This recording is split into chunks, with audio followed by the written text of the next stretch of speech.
मेरा नाम लोगन है। मैं एक हाई स्कूल का छात्र हूँ और सैन्य रणनीतियों का बहुत बड़ा शौकीन भी।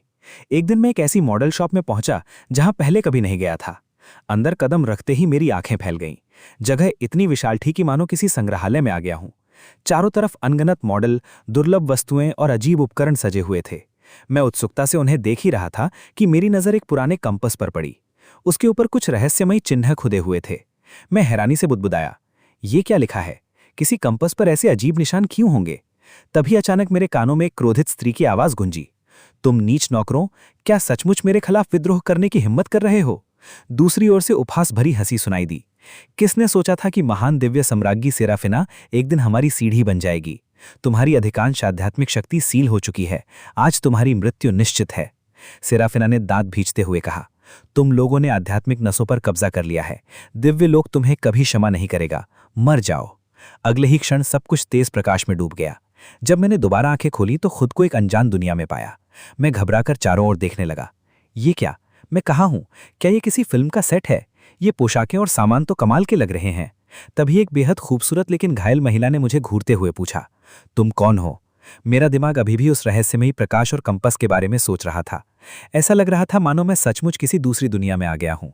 महिला ने मुझे ऊपर से नीचे तक देखा और बुदबुदाई, अजीब, तुम्हारे अंदर आध्यात्मिक जड़ों का कोई निशान नहीं। तुम तो बिल्कुल साधारण नश्वर हो। तभी एक साधक मेरी ओर मुड़ा और उपहास से बोला, एक तुच्छ नश्वर मेरी राह में आने की हिम्मत करता है? फायरबॉल! उसके हाथ से एक विशाल अग्निगोला मेरी ओर बढ़ा। मैं दंग रह गया। ये क्या बला है? ऐसी जादूगरी मैंने सिर्फ फिल्मों में देखी है। इससे पहले कि मैं कुछ कर पाता, घायल महिला ने मेरा हाथ पकड़ा और कहा, मेरे साथ चलो। हम दोनों भागने लगे। दौड़ते हुए उसने पूछा, तुम आखिर हो कौन? तुम्हारे अंदर आध्यात्मिक जड़ का कोई चिन्ह नहीं, फिर भी तुम एक साधक के सामने खड़े हो गए। मैं मन ही मन सोचने लगा कि शायद मैं सचमुच किसी दूसरी दुनिया में आ चुका हूं।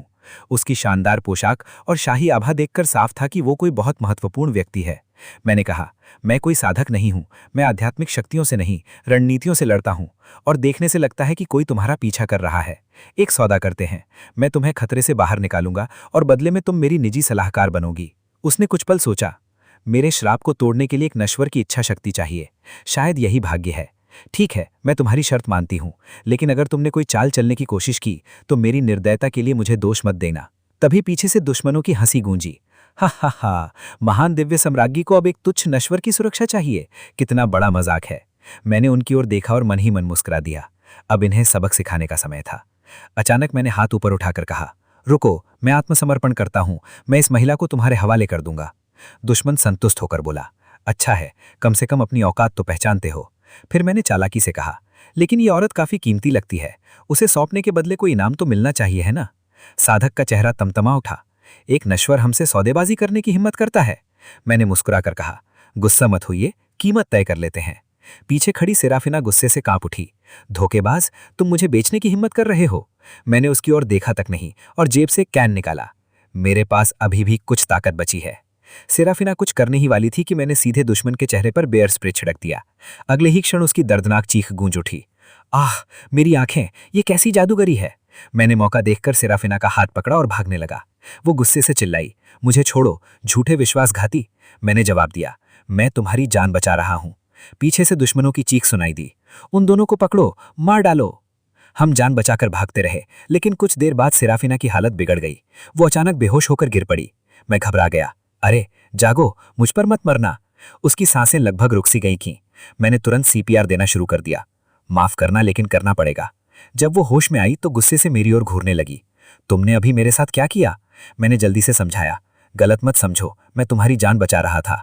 इसे माउथ टू माउथ कहते हैं। अगर मैंने ऐसा नहीं किया होता तो तुम मर चुकी होती। उसका चेहरा लाल पड़ गया, लेकिन मैं तुरंत उसके घावों की जांच करने लगा। अभी उस बात को भूलो, तुम्हारे घावों का इलाज जरूरी है। मैंने फर्स्ट एड किट निकाली। सेराफिना हैरानी से उन चीजों को देखने लगी। ये अजीब वस्तुएं क्या हैं? मैंने बोतल खोलते हुए कहा, ये कीटाणुनाशक है, इससे संक्रमण नहीं होगा। घाव देखकर मैं गंभीर हो गया। समस्या बड़ी है, घाव बहुत गहरा है, तुम्हें एंटीबायोटिक इंजेक्शन देना पड़ेगा। जैसे ही मैंने सिरिंज निकाली, वो तुरंत पीछे हट गई। अब क्या करने वाले हो? अभी कुछ देर पहले तुम मुझे आत्मा पत्थरों के बदले बेचने की कोशिश कर रहे थे और अब इस अजीब सुई से मुझे छेदना चाहते हो? मैंने लंबी सांस ली। वो हमें बचाने के लिए था। अभी मैं सचमुच तुम्हारी जान बचा रहा हूं। उसने संदेह से पूछा, मुझे कैसे पता चले कि इसमें जहर नहीं है? मैंने तुरंत वही इंजेक्शन खुद को लगा लिया। देखो, कुछ नहीं हुआ। ये जहर नहीं, जीवन बचाने वाली दवा है। मैंने उसके माथे को छुआ। तुम्हें तेज बुखार है, घाव में सूजन आ गई है। अगर ये इंजेक्शन नहीं लिया तो हालत खतरनाक हो जाएगी। कुछ देर चुप रहने के बाद आखिरकार उसने सिर हिला दिया। ठीक है, इस बार तुम पर भरोसा करती हूँ, लेकिन अगर कोई चाल चली तो दया की उम्मीद मत देना। मैंने मुस्कुराकर कहा, आराम से रहो, मुझे पता है मैं क्या कर रहा हूँ। इंजेक्शन लगाने के बाद उसकी हालत धीरे धीरे बेहतर होने लगी। वो आश्चर्य से मुझे देखने लगी। तुम्हारे पास कोई आध्यात्मिक शक्ति नहीं है, फिर भी तुम्हारे पास ऐसे चमत्कारी तरीके हैं। फिर उसने अपना परिचय दिया। ये उजड़ा हुआ लोक है और मैं सेराफिना हूँ, दिव्य लोक द्वारा भेजी गई दिव्य सम्राज्ञी, जो पिछले 1000 वर्षों से इस दुनिया पर शासन कर रही है। मैं स्तब्ध रह गया। रुको, साधना की दुनिया, दिव्य सम्राज्ञी? क्या मैं सचमुच किसी फैंटेसी उपन्यास में आ गया हूँ? सेराफिना ने बताया कि उस पर हमला करने वाले लोग सेलेस्टियल एबिस संप्रदाय के सदस्य हैं, जिन्होंने आध्यात्मिक नसों पर कब्जा कर स्वर्ग और धरती के संतुलन को बिगाड़ दिया है। वो इसकी जांच करने आई थी, लेकिन उनके जाल में फंस गई और उसकी अधिकांश शक्ति सील हो गई। मैंने मुस्कुराकर कहा, तो तुम यहाँ की सर्वोच्च शासिता हो, फिर मुझे तुम्हें बचाने के बदले कोई इनाम तो मिलना चाहिए, है ना? उसने भौं उठाई। इनाम? किस तरह का? सोना, चांदी, गुप्त साधना ग्रंथ, या शायद? अचानक उसने संदेह भरी नजर से मुझे देखा। या शायद क्या? तुम दुष्ट आदमी, मुझे पता था तुम्हारे लादे अच्छे नहीं हैं। मैंने घबरा कर कहा, अरे नहीं, मेरा मतलब कोई आधिकारिक पद या सम्मान था। सेराफिना कुछ पल चुप रही और फिर बोली, ओह, तो तुम्हारा मतलब वो था। तुम नश्वर सचमुच लालची होते हो, लेकिन तुमने मेरी जान बचाई है, इसलिए तुम्हें इनाम मिलेगा, बस तब जब हम यहाँ से जीवित निकल जाएं।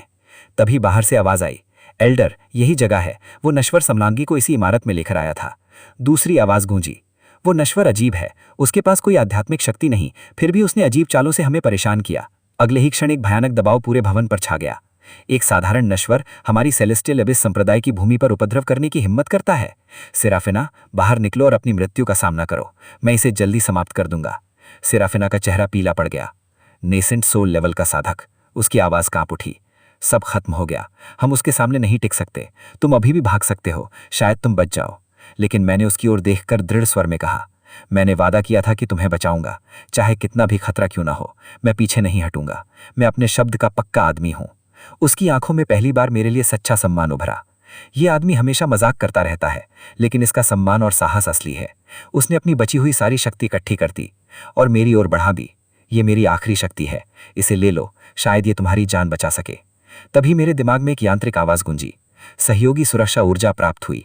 होली आर्सेनल सिस्टम सक्रिय। आधुनिक वस्तुओं के लिए अंक भुनाए जा सकते हैं। वर्तमान अंक 100। अनुशंसित विकल्प कामिकाजे ड्रोन स्वॉर्म। मेरी आंखें चमक उठीं। Kamikaze drone? बस यही चाहिए। अगले ही क्षण एक अजीब उपकरण मेरे हाथ में प्रकट हो गया। सेराफिना ने आश्चर्य से पूछा, ये क्या है? मैंने मुस्कुराकर कहा, थोड़ी देर में खुद समझ जाओगी। बाहर से फिर उपहास भरी आवाज आई, महान दिव्य सम्राज्ञी एक नश्वर के पीछे छिपी हुई है, कितना दयनीय है। सेराफिना ने चिंतित होकर पूछा, तुम आखिर करने क्या जा रहे हो? बाहर नेसेंट सोल साधक खड़ा है, सामान्य तरीके उसे खरोंच तक नहीं पहुंचा सकते। मैंने उपकरण को सक्रिय करते हुए शांत स्वर में कहा, चिंता मत करो, मेरे पास जो है वो बिल्कुल भी सामान्य नहीं है। अचानक बाहर से घमंडी आवाज गूंजी, बेकार की चालें।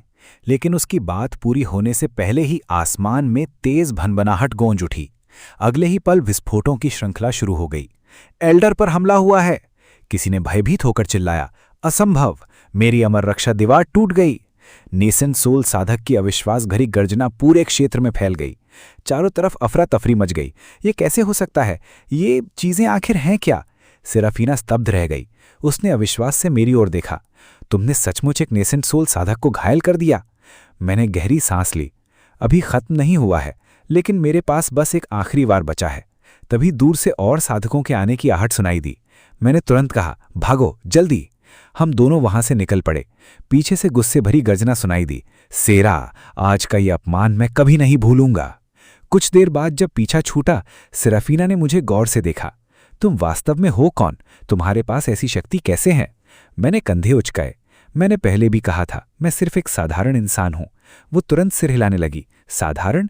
जिस हथियार से तुमने हमला किया उसने एक नेसेंट सोल साधक की अमर ढाल तोड़ दी। कोई साधारण व्यक्ति ऐसा नहीं कर सकता। मैंने बात बदल दी। उसे छोड़ो, पहले ये देखो कि तुम्हारे घाव कितने बेहतर हो चुके हैं। सेराफिना कुछ पल चुप रही, फिर धीरे से बोली, हाँ, मैंने तुम्हें गलत समझा था और वो माउथ टू माउथ भी वास्तव में मददगार था।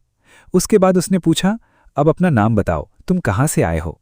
मैंने उत्तर दिया, मेरा नाम लोगन है, मैं एक दूसरी दुनिया से आया हूँ। दूसरी दुनिया? उसकी आंखें फैल गईं। वो कैसी जगह है? मैंने मुस्कुराकर कहा, तुम्हारी दुनिया से बिल्कुल अलग। वहाँ न साधक हैं, न आध्यात्मिक शक्तियाँ हैं, लेकिन हमारे पास विज्ञान और तकनीक है। सरल शब्दों में कहूँ तो मैं दूसरी दुनिया से यहाँ आ गया हूँ। सेराफीना गहरी सोच में डूब गई। अब समझी, इसीलिए तुम्हारे पास कोई साधना नहीं, फिर भी तुम्हारे पास इतनी अद्भुत शक्तियां हैं। तो तुम किसी उच्च लोक से आए हो, एक सच्चे परलोकीय ऋषि। मैं भीतर ही भीतर हंसी रोकने लगा। उसने सचमुच मुझे किसी महान ऋषि के रूप में देखना शुरू कर दिया था। अगले ही पल वो सम्मान से झुक गई। मास्टर लोगन, मुझे क्षमा करें, मैंने आपके साथ बहुत अभद्र व्यवहार किया। तभी मेरे पेट से गुर्राने की आवाज़ निकली। मैंने शर्माते हुए कहा, असल में मैंने 3 दिनों से कुछ खाया नहीं है। सेराफीना तुरंत चिंतित हो गई। आप भूखे हैं? मैंने मुस्कुराकर अपना बैग खोला। सौभाग्य से मेरे पास खाना है। मैंने पोर्टेबल कुकिंग उपकरण निकाले। वो उन्हें आश्चर्य से देखने लगी। ये क्या है? मैंने समझाया, बाहरी अभियान में खाना बनाने के उपकरण। इससे आग जलती है और भोजन पकता है। ये फील्ड राशन है, इसे गर्म करो और खा लो। फिर मैंने उसे एक चॉकलेट एनर्जी बार दिया। उसने एक कौर लिया और उसकी आंखें चमक उठीं। ये इतना मीठा क्या है? मैंने हंसकर कहा, चॉकलेट एनर्जी बार है, ये बहुत जल्दी ऊर्जा लौटाता है। वो इतनी तेजी से खाने लगी कि मुझे रोकना पड़ा। धीरे, कहीं गलाना अटक जाए। जहां से मैं आया हूं वहां इससे भी कहीं बेहतर खाना मिलता है। लेकिन तभी उसका चेहरा बदल गया। क्या हुआ? तबीयत खराब है? मैंने पूछा। उसने सिर हिलाया। नहीं, मेरे दांत्यन पर लगी सील ढीली पड़ रही है। ऐसा लग रहा है कि ये भोजन आध्यात्मिक मोहर को तोड़ सकता है। मैं हैरान रह गया। क्या सच में? सेराफीना की आंखों में कृतज्ञता झलक उठी। धन्यवाद मास्टर लोगन, मैं ये उपकार कभी नहीं भूलूंगी। लेकिन शांति ज्यादा देर तक नहीं टिक सकी। दूर से आवाजें सुनाई देने लगी। हर कोना छान मारो, वो बदनसीब सेराफीना यहीं कहीं छिपी हुई है। दूसरा साधक बोला, एल्डर का संदेश आया है। सेराफीना के साथ एक नश्वर है जिसके पास कोई अजीब हथियार है जो नेसेंट सोल साधक को भी घायल कर सकता है। सावधान रहना। तीसरी आवाज गूंजी, एक नश्वर चाहे कितना भी चालाक हो, आखिर नश्वर ही रहता है। हमने यहाँ ऐसा जाल बिछाया है जिससे निकलना असंभव है। उसके पास चाहे कैसी भी चाल हो, वो बच नहीं सकता। मैंने माथा पकड़ लिया। क्या ये लोग कभी पीछा छोड़ेंगे भी? सेराफीना ने आंखें बंद कर आसपास का आभास लेने की कोशिश की। मेरी कुछ शक्ति वापस आ गई है, लेकिन पूरी तरह ठीक होने में कम से कम कई महीने लगेंगे। मैंने तुरंत कहा, महीने? तब तो हम आज ही मर जाएंगे। उसने गंभीर स्वर में उत्तर दिया, मैं कम से कम 5 नेसेंट सोल मास्टर्स और 10 से अधिक गोल्डन कोर साधकों की उपस्थिति महसूस कर सकती हूँ। शायद आज हम जीवित न बचें। मैंने गहरी सांस ली। पहले वाले नेसेंट सोल साधक को मैं सिर्फ इसलिए भगा पाया क्योंकि वो तैयार नहीं था, लेकिन इतने सारे नेसेंट सोल साधकों के सामने मेरे हथियार भी शायद काफ़ी न हों। सेराफीना ने सिर हिलाया। मेरी दिव्य चेतना अवरुद्ध है। मैं उनकी सही संख्या और स्थान नहीं जान सकती। अगर हम भागने की कोशिश भी करें तो सीधे जाल में फंस जाएंगे। मेरे चेहरे पर अचानक मुस्कान उभरी। अगर मैं तुम्हें बता दूं कि कितने दुश्मन हैं और हर एक कहाँ छिपा है तो? वो चौंक गई। तुम कैसे जान सकते हो? मैंने सिस्टम खोला। सिस्टम, हाई पावर मिलिट्री दूरबीन खरीदो। अगले ही पल मेरे हाथ में एक आधुनिक मिलिट्री बाइनोक्यूलर आ गया। मैं दूर देखने लगा और अचानक बोल पड़ा, ओह, वहाँ एक महिला साधिका भी है। सेराफीना ने तुरंत मुझे घूरा। ये ओह किस बात का था? मैंने खांसते हुए कहा, कुछ नहीं, ये दूरबीन मीलों दूर तक सब कुछ साफ दिखा सकती है। उसने अविश्वास से दूरबीन को देखा। इतनी दूर की चीजें इतनी स्पष्ट दिखाई दे सकती हैं? मैंने सिर हिलाया। फिलहाल हमारे बचने का एकमात्र रास्ता बाईं ओर का मोर्चा है, लेकिन अगर हम वहां से निकल भी गए तो वे संख्या में बहुत ज्यादा हैं। अगर उन्होंने पीछा किया तो हम खत्म हैं। फिर मैंने उससे पूछा, तुम अपने जादू से कितना बड़ा ध्यान भटकाव पैदा कर सकती हो? सेराफीना ने कुछ देर सोचकर कहा, अगर मैं कीमत की परवाह किए बिना अपनी सारी बची हुई शक्ति झोंक दूं तो 100 मील के क्षेत्र में एक स्थानीय स्वर्गीय घटना पैदा कर सकती हूं। मेरे चेहरे पर संतोष भरी मुस्कान फैल गई। बहुत बढ़िया, इस स्थान पर वो घटना पैदा करो और उन सब का ध्यान उधर खींच लो। तब तक मैं यहाँ कुछ C4 विस्फोटक लगाऊंगा। सेराफीना की आंखें फैल गईं। बम? मैंने मुस्कुराकर कहा, उसे ऐसी शक्ति समझो जो बिजली गिरने से 100 गुना ज्यादा विनाशकारी हो और जिसके लिए किसी आध्यात्मिक शक्ति की जरूरत नहीं पड़ती। इसका नियंत्रण पूरी तरह मेरे हाथ में होता है। वो स्तब्ध रह गई। तो एक नेसेंट सोल साधक भी उसका सामना नहीं कर सकता? मैंने शांत स्वर में उत्तर दिया, सामना? या तो वो मर जाएगा या हमेशा के लिए अपंग हो जाएगा। लेकिन सबसे महत्वपूर्ण बात यह है कि इससे अफरा तफरी मचेगी और हमें भागने का समय मिल जाएगा। सेराफीना ने पूछा, और उसके बाद? मैंने फिर सिस्टम खोला। सिस्टम, टाइप 99A टैंक खरीदो। तुरंत जवाब आया। टाइप 99A टैंक खरीदने के लिए 10,000 अंक चाहिए। खिलाड़ी के पास पर्याप्त अंक नहीं है। वैकल्पिक सुझाव, 50 अंक प्रति टैंक की कीमत पर 5 टैंक मॉडल। मैंने कुछ क्षण सोचा और मुस्कुरा दिया। टैंक मॉडल भी बुरे नहीं हैं, 5 रिमोट कंट्रोल मॉडल खरीदो। अगले ही पल 5 छोटे टैंक मेरे सामने प्रकट हो गए। सेराफीना उन्हें देखकर दंग रह गई। ये क्या चीजें हैं? मैंने गर्व से कहा। इन्हें टैंक मॉडल कहते हैं, इन्हें यांत्रिक दैत्य समझो। उधर दुश्मनों ने अभी तक हमें देखा नहीं था। तभी सेराफीना ने दोनों हथेलियां जोड़ लीं। सुनहरी रोशनी उसके चारों ओर फैलने लगी। द्विशक्तियां एक हों, स्वर्ण प्रकाश आकाश में फैले, दिव्य ज्योति प्रकट हो। अगले ही पल आसमान में अद्भुत स्वर्गीय दृश्य उभर आया। दूर खड़े साधक घबरा गए। देखो, वो जरूर सेराफीना होगे, किसी ने चिल्लाया। नहीं, वो अपनी कोर सील तोड़ रही है, ये स्वर्गीय घटना है, उसे तुरंत रोको। सारे साधक उसी दिशा में दौड़ पड़े। मैंने मौका देखकर रिमोट सक्रिय किया। 3, 2, 1 फायर। अगले ही पल धरती हिल उठी। भीषण विस्फोटों ने पूरे क्षेत्र को निगल लिया। कई गोल्डन कोर और नेसेंट सोल साधक सीधे हवा में उछल गए। चारों ओर चीखें गूंज उठीं। क्या हुआ? एल्डर गिर गए, ये कैसे संभव है? जीवित साधक भय से कांप उठे। ये शक्ति किसी सील लगी सम्राज्ञी की नहीं हो सकती, अवश्य ही कोई महान गुरु उसके पीछे है। लेकिन इससे पहले कि वो संभलते, मेरे रिमोट टैंक आगे बढ़ने लगे। साधकों ने उन्हें देखा और सिहर गए। वो क्या है? न सिर न बदन, कितना अजीब। अचानक एक और विस्फोट हुआ। पीछे हटो, इसकी शक्ति चरम नेसेंट सोल लेवल के बराबर है। साधक घबराकर भागने लगे। मैंने तुरंत कहा, घूरना बंद करो, चलो, इससे पहले कि बाकी लोग भी पहुंच जाएं। लेकिन अब मेरी सारी ऊर्जा लगभग खत्म हो चुकी थी। सेराफीना लड़खड़ाने लगी। अब मैं और दूर नहीं जा सकती। मैंने झुककर कहा, तो फिर मैं तुम्हें उठा लेता हूं। वो चौंक गई। तुम मुझे उठाओगे? मैंने हंसकर कहा, समय बर्बाद मत करो, वे किसी भी पल फिर से पहुंच सकते हैं। आखिरकार उसने विरोध नहीं किया और मैं उसे अपनी पीठ पर उठाकर आगे बढ़ गया। कुछ देर बाद उसने धीमे स्वर में कहा, आज अगर तुम नहीं होते तो मैं सचमुच मर जाती। मैंने मुस्कुराकर जवाब दिया, अभी आराम मत करो, जब तक हम आखिरी पीछा करने वाले को भी पीछे नहीं छोड़ देते तब तक सुरक्षित नहीं है। कुछ देर चुप रहने के बाद उसने पूछा, लोगन, तुमने मेरी जान बचाने के लिए इतना जोखिम क्यों उठाया? क्या सिर्फ हमारे समझौते की वजह से? मैंने कुछ पल सोचा। शुरू में हाँ, मुझे इस दुनिया में एक मार्गदर्शक चाहिए था और तुम साफ तौर पर कोई साधारण व्यक्ति नहीं थी। वो धीरे से बोली, और अब? मैंने उसकी ओर देखा।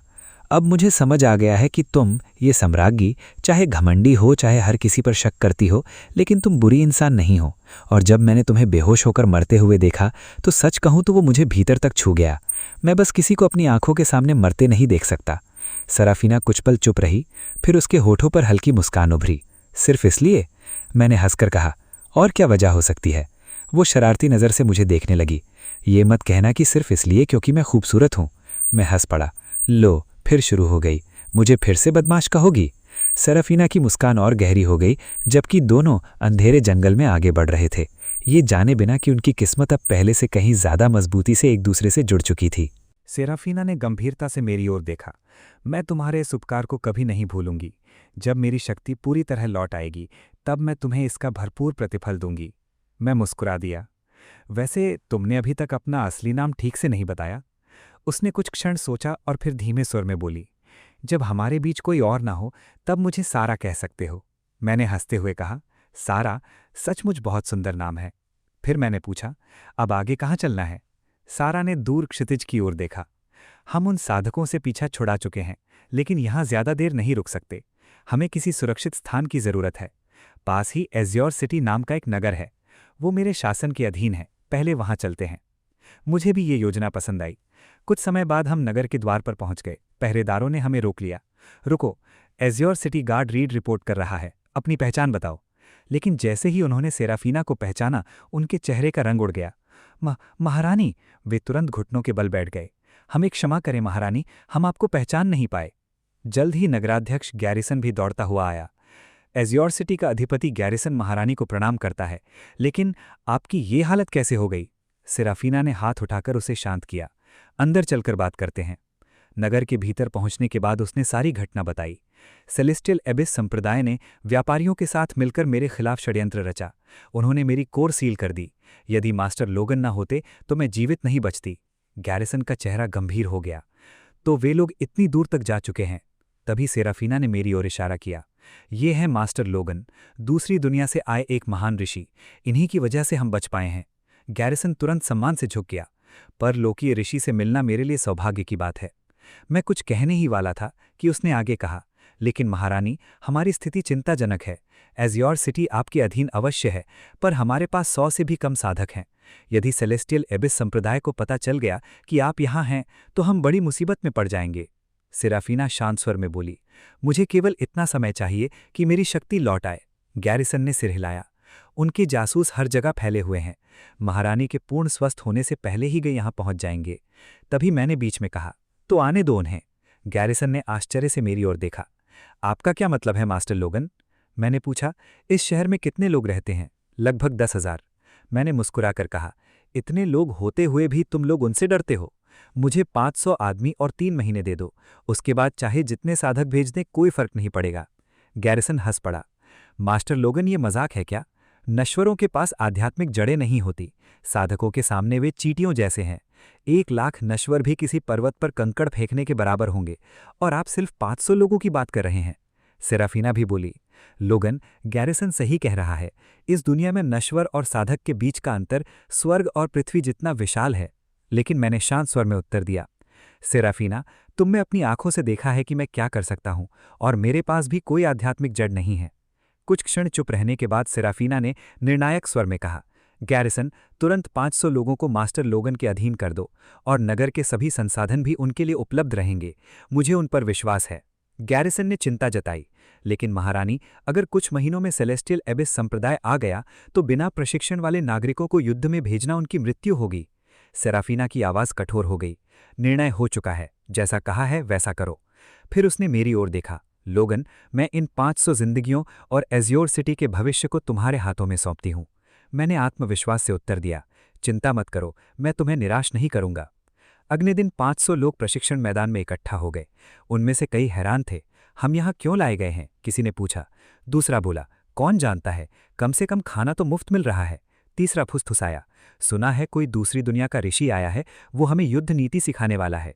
मैं उनके सामने खड़ा हुआ और ऊंची आवाज में बोला, क्या तुमने कभी सोचा है कि साधक आसमान में स्वतंत्रता से उड़ते हैं, जबकि हम नश्वर कुएं के मेंढक की तरह जिंदगी बिताते हैं? क्यों वे जब चाहे हमें कुचल सकते हैं और हम पूरी जिंदगी कीड़ों की तरह जीते रहते हैं? आज मैं तुम्हें बताने आया हूं कि नश्वर साधकों से कम नहीं हैं। हम भी उनके खिलाफ खड़े हो सकते हैं। भीड़ में तुरंत फुसफुसाहट फैल गई। क्या ये पागल है? हमारे पास आध्यात्मिक जड़ें नहीं हैं, हम साधकों से कैसे लड़ेंगे? मैंने बिना कुछ कहे सिस्टम खोला। सिस्टम, आरपीजी लॉन्चर खरीदो। अगले ही क्षण मेरे हाथ में एक विशाल रॉकेट लॉन्चर प्रकट हो गया। मैं सबको शहर के बाहर एक चट्टानी पहाड़ी तक ले गया, फिर निशाना साधकर ट्रिगर दबाया। अगले पल एक भयंकर विस्फोट हुआ और पूरी पहाड़ी का ऊपरी हिस्सा उड़ गया। भीड़ स्तब्ध रह गई। मैंने कहा, जैसा कि तुम सब देख सकते हो, मैं भी तुम्हारी तरह एक नश्वर हूं। अब बताओ, क्या मैं बकवास कर रहा था? सबकी आंखों में अविश्वास और उत्साह भर गया। मैंने आगे कहा, मेरी दुनिया में ऐसे हथियारों को चलाने के लिए ना आध्यात्मिक जड़ चाहिए, ना आध्यात्मिक शक्ति। ये नश्वरों के लिए बनाए गए हैं। किसी ने कांपती आवाज में पूछा, क्या आपकी दुनिया के नश्वर सचमुच पहाड़ों को नष्ट कर सकते हैं? मैंने मुस्कुराकर सिर हिलाया। तभी भीड़ में जोश फैल गया। अगर मेरे पास ऐसा हथियार हो तो मैं उन घमंडी साधकों से कभी नहीं डरूंगा। मैंने हाथ उठाकर सबको शांत किया। अगर तुम सब मेरी बात मानोगे तो 3 महीनों में तुम में से हर एक व्यक्ति युद्ध में एक साधक के बराबर खड़ा होगा। इसके बाद मैंने युद्ध नीति का प्रशिक्षण शुरू किया। युद्ध नीति का अर्थ है अपने दिमाग से दुश्मन को हराना। मैंने सिस्टम से दी आर्ट ऑफ वॉर की 500 प्रतियां खरीदी और सब में बांट दी। युद्ध छल है। इस पुस्तक में दुश्मन को हराने की महान रणनीतियां लिखी हैं। लोग मंत्रमुग्ध होकर उसे पढ़ने लगे। कुछ दिनों बाद मैंने सिस्टम से 500 असॉल्ट राइफलें और 50,000 गोलियां खरीदी। हथियार देखकर सभी की सांसें थम गईं। मैंने कहा, इन दिनों में तुम्हें गठन, शारीरिक प्रशिक्षण और युद्ध नीति सिखा रहा था, ताकि साधकों के साथ का अंतर कम हो सके।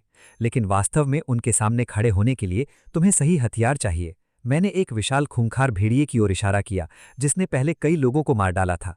100 कदम की दूरी से मैंने ट्रिगर दबाया। गोली बिजली की तरह निकली और अगले ही पल वो विशालकाय भेड़िया मृत होकर जमीन पर गिर पड़ा। भीड़ में सनसनी फैल गई। एक गोल्डन कोर साधक को भी ऐसा करने के लिए उसके पास जाना पड़ता, किसी ने कहा।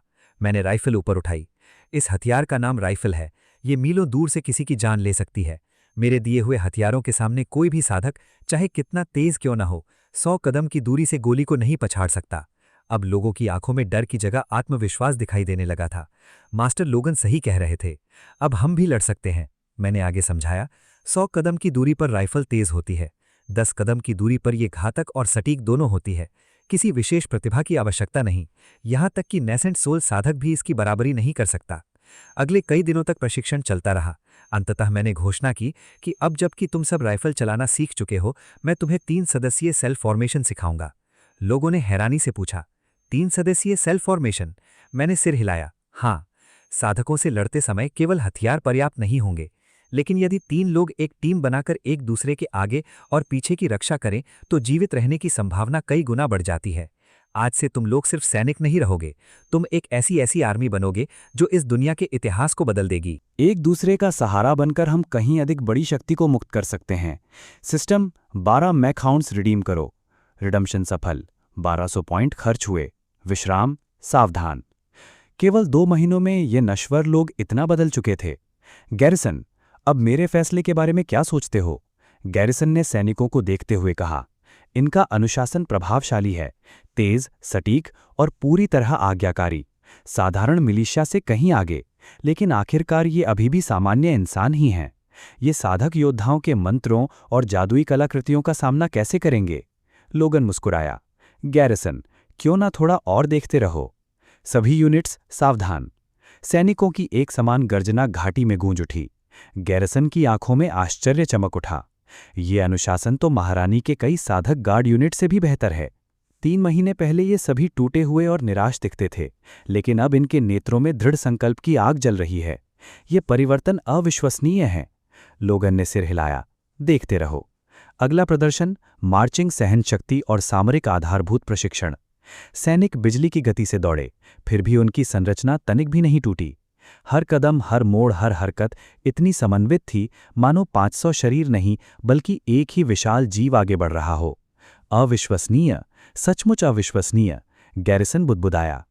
अंत में सामरिक अभ्यास शुरू हुआ। लोगन ने उसकी ओर देखा। तो अब भी तुम्हें लगता है कि नश्वर हमेशा साधकों से कमजोर होते हैं? गैरिसन ने गहरी सांस ली। मैं गलत था। केवल 3 महीनों में तुमने 500 सामान्य मनुष्यों को एक भयानक सेना ने बदल दिया है। जब आम लोग एकजुट हो जाते हैं तो उनकी शक्ति पत्थरों को चीर सकती है और स्वर्ग तक को हिला सकती है। सेराफिना ने लोगन की ओर देखा। लोगन, तुम्हारी दुनिया के बारे में मेरी जिज्ञासा हर दिन बढ़ती जा रही है। लोगन हंस पड़ा। वो दुनिया यहां जितनी रोमांचक नहीं है, लेकिन वहां एक कहावत है, एकता ही शक्ति है। एकता ही शक्ति, सेराफिना ने दोहराया। बहुत सुंदर बात है। तभी एक सैनिक घबराते हुए दौड़ता हुआ आया। महारानी, गैरिसन, मास्टर लोगन, हमारे जासूसों से अत्यंत महत्वपूर्ण समाचार आया है। सेलेस्टियल एबिस सेक्ट के साधक सैकड़ों मील दूर देखे गए हैं। कितने? लगभग 100। वे अपनी उड़ती तलवारों पर बैठकर सीधे एज़्योर सिटी की ओर आ रहे हैं। अधिकतम कल दोपहर तक पहुंच जाएंगे। वातावरण तुरंत भारी हो गया। 100 साधक। गैरिसन का चेहरा सख्त हो गया। महारानी, आपको तुरंत यहां से निकल जाना चाहिए। सेराफिना ने सिर हिलाया। मैं अपनी मुहर तोड़ने के अंतिम चरण में हूं। ये प्रक्रिया अब केवल कुछ घंटों की दूरी पर है। अगर अभी चली गई तो सारी मेहनत व्यर्थ हो जाएगी। लोगन ने शांत स्वर में कहा। एक सेना को 1000 दिनों तक इसलिए प्रशिक्षित किया जाता है ताकि एक निर्णायक मौके पर उसका उपयोग किया जा सके। 3 महीने की ट्रेनिंग हो चुकी है। अब समय है इन्हें परखने का। देखते हैं इनमें वास्तव में कितना दम है। गैरिसन चिंतित दिखा। मास्टर लोगन, उनके नेतृत्व में नवजात आत्मस्तर के साधक होंगे। हमारे सैनिक भले ही प्रशिक्षित हैं, लेकिन ये उनका पहला वास्तविक युद्ध है। लोगन ने कंधे उचकाए। युद्ध शुरू भी नहीं हुआ और तुम पहले ही हार मान चुके हो। इसके अलावा हम आराम करके उनका इंतजार करेंगे, जबकि वे लंबी यात्रा से थके हुए होंगे। फायदा हमारे पास है। गैरिसन ने फिर कहा, लेकिन एक समस्या है। साधक उड़ सकते हैं, जमीन के भीतर छिप सकते हैं और उन्हें आपूर्ति की आवश्यकता नहीं होती, जबकि नश्वर सैनिकों को भारी मात्रा में भोजन और रसद चाहिए। बस इतनी सी बात है। लोगन हंस पड़ा। पहले क्यों नहीं बताया? System 5000 high energy compressed ration redeem करो। रिडम्पशन सफल। 800 पॉइंट खर्च हुए। उसने कुछ पैकेट सैनिकों की ओर उछाले। इन्हें खाकर देखो। एक सैनिक ने सावधानी से राशन खाया और तुरंत उसकी आंखें फैल गईं। ये क्या है? पेट पूरी तरह भर गया और स्वाद भी अच्छा है, साधारण काली रोटी से तो कहीं बेहतर। लोगन ने ऊंची आवाज में कहा, भाइयों, सेलेस्टियल एबिस सेक्ट के साधक अब इस शहर से 100 मील से भी कम दूर हैं। हमने 3 महीने तक प्रशिक्षण क्यों लिया? दुश्मन को कुचलने के लिए। 500 गलों से निकली गर्जना आकाश में गूंज उठी। ठीक कहा, मुझे पता है कि तुम में से कुछ लोग अब भी सोच रहे होंगे कि हम जैसे नश्वर उन साधकों का मुकाबला कैसे करेंगे। इसका उत्तर यही है, ये शक्ति है, अनुशासन है और विश्वास है। हम ये साबित करने के लिए लड़ेंगे कि नश्वर किसी भी तरह साधकों से कम नहीं है। सैनिकों का मनोबल आसमान छूने लगा। लोगन ने फिर कहा, लेकिन केवल राशन से युद्ध नहीं जीता जाता। अब तुम्हें कुछ और दिखाता हूं। System, 5 remote control tank model और पहले वाले 12 मैकहाउंड्स बुलाओ। रिडम्पशन सफल। 250 पॉइंट खर्च हुए। विशाल मेटल के जानवरों और टैंकों को देखकर सैनिकों की सांसें थम गईं। ये टैंक और मैकहाउंड्स हैं, यांत्रिक पशु जिन्हें नश्वर लोग कठपुतलियों की तरह नियंत्रित कर सकते हैं। इनमें किसी आध्यात्मिक शक्ति की आवश्यकता नहीं होती। अद्भुत, सचमुच अद्भुत। सैनिक विस्मय में भर गए। लोगन ने हाथ उठाया। अब तैयार करो, समय आ गया है कि उन घमंडी साधकों को दिखाया जाए कि युग बदल चुका है। बाद में गैरिसन ने सेराफिना की ओर झुककर कहा, महारानी, मैं मास्टर लोगन के साथ जाना चाहता हूं। यदि कुछ गलत हुआ तो सहायता कर सकूंगा। लोगन मुस्कुराया। अगर गैरिसन जाना चाहता है तो साथ चलते हैं। उसे भी हमारे सैनिकों को असली युद्ध में देखने का अवसर मिलेगा। सेराफिना ने कुछ पल सोचा और फिर सहमति दे दी। ठीक है, गैरिसन, सेना के साथ जाओ और मास्टर लोगन के हर आदेश का पालन करो। फिर उसने एक छोटी सी कढ़ाईदार वस्तु लोगन को थमा दी। इसे रख लो, अगर तुम खतरे में पड़े तो मुझे तुरंत आभास हो जाएगा।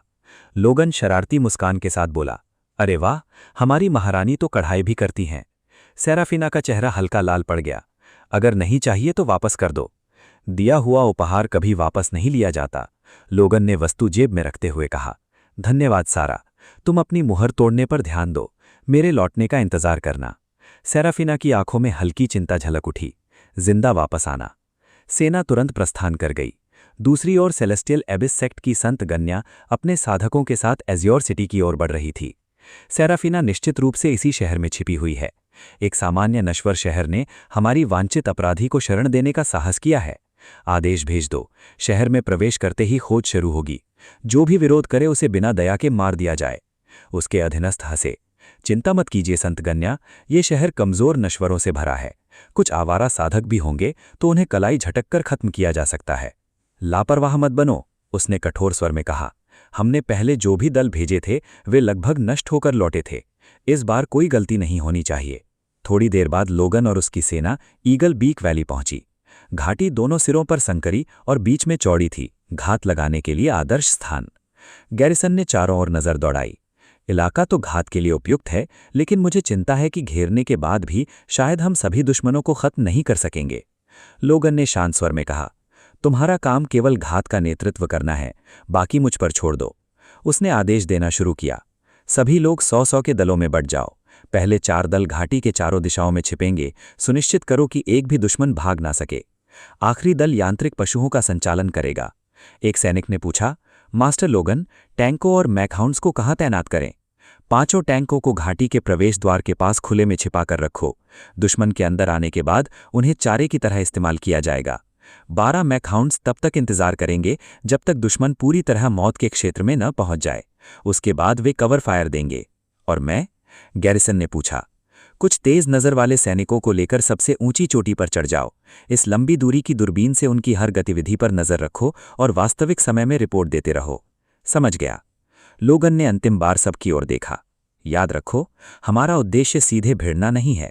हमें उन्हें घबराने पर मजबूर करना है, उन्हें भ्रमित करना है, उनकी ताकत को बेकार कर देना है। जब वे बिना सिर वाली मक्खियों की तरह इधर उधर भागने लगेंगे, उन्हें एक ही बार में खत्म कर देंगे। एक सैनिक ने पूछा, मास्टर लॉगन, जब हम अपनी अपनी जगह पहुंच जाएं तो क्या करें?